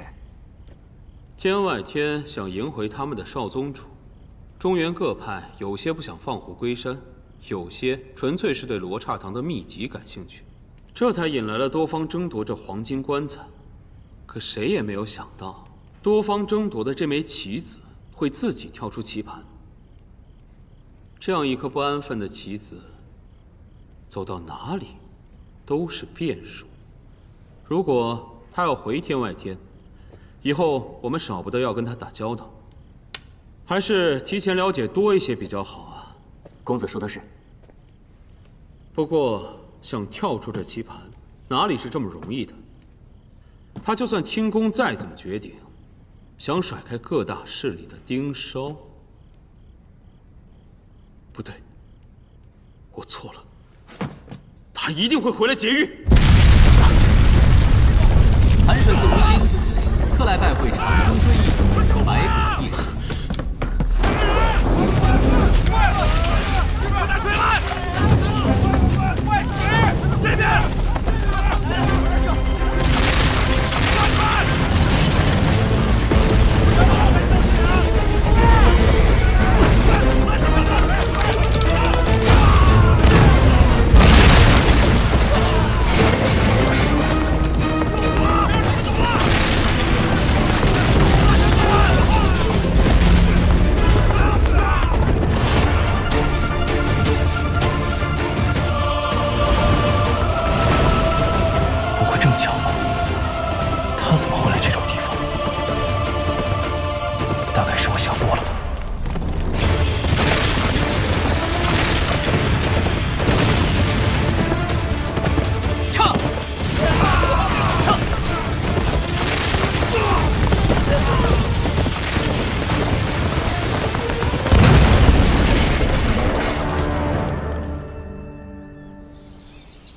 奇怪了，于氏虽然不大，可同北离之间也有通商，虽不说客商络绎不绝，但也不至如此景象啊。是啊，我们这都行了大半日了，连一个人都没见到，这怎么回事啊？莫不是于师出了什么大变故？这我也没听说呀。会不会是官道改道了？你个小憨货，你当官道是河道？说改就改。哪个叫笨货？行了，咱们也别瞎走，这分明就是迷路了。和尚，你不会也不认识路吧？我看过地图啊，这附近的路只有于氏官道这一条，跟着路走又怎么会迷路呢？这哪里是官道？这分明就是人踩出来的野路，地图上又怎会有标记？这就是你带的路。问世之不参涅槃堂里禅者，南湖岂不皆路矣？少拽闻了你。凡夫失其所欲之路而妄行之，则为迷。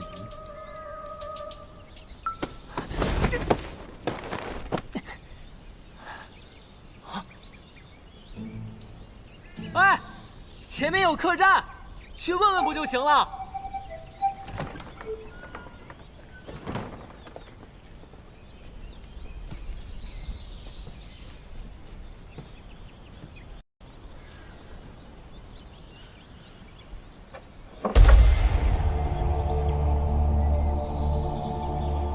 这是师父。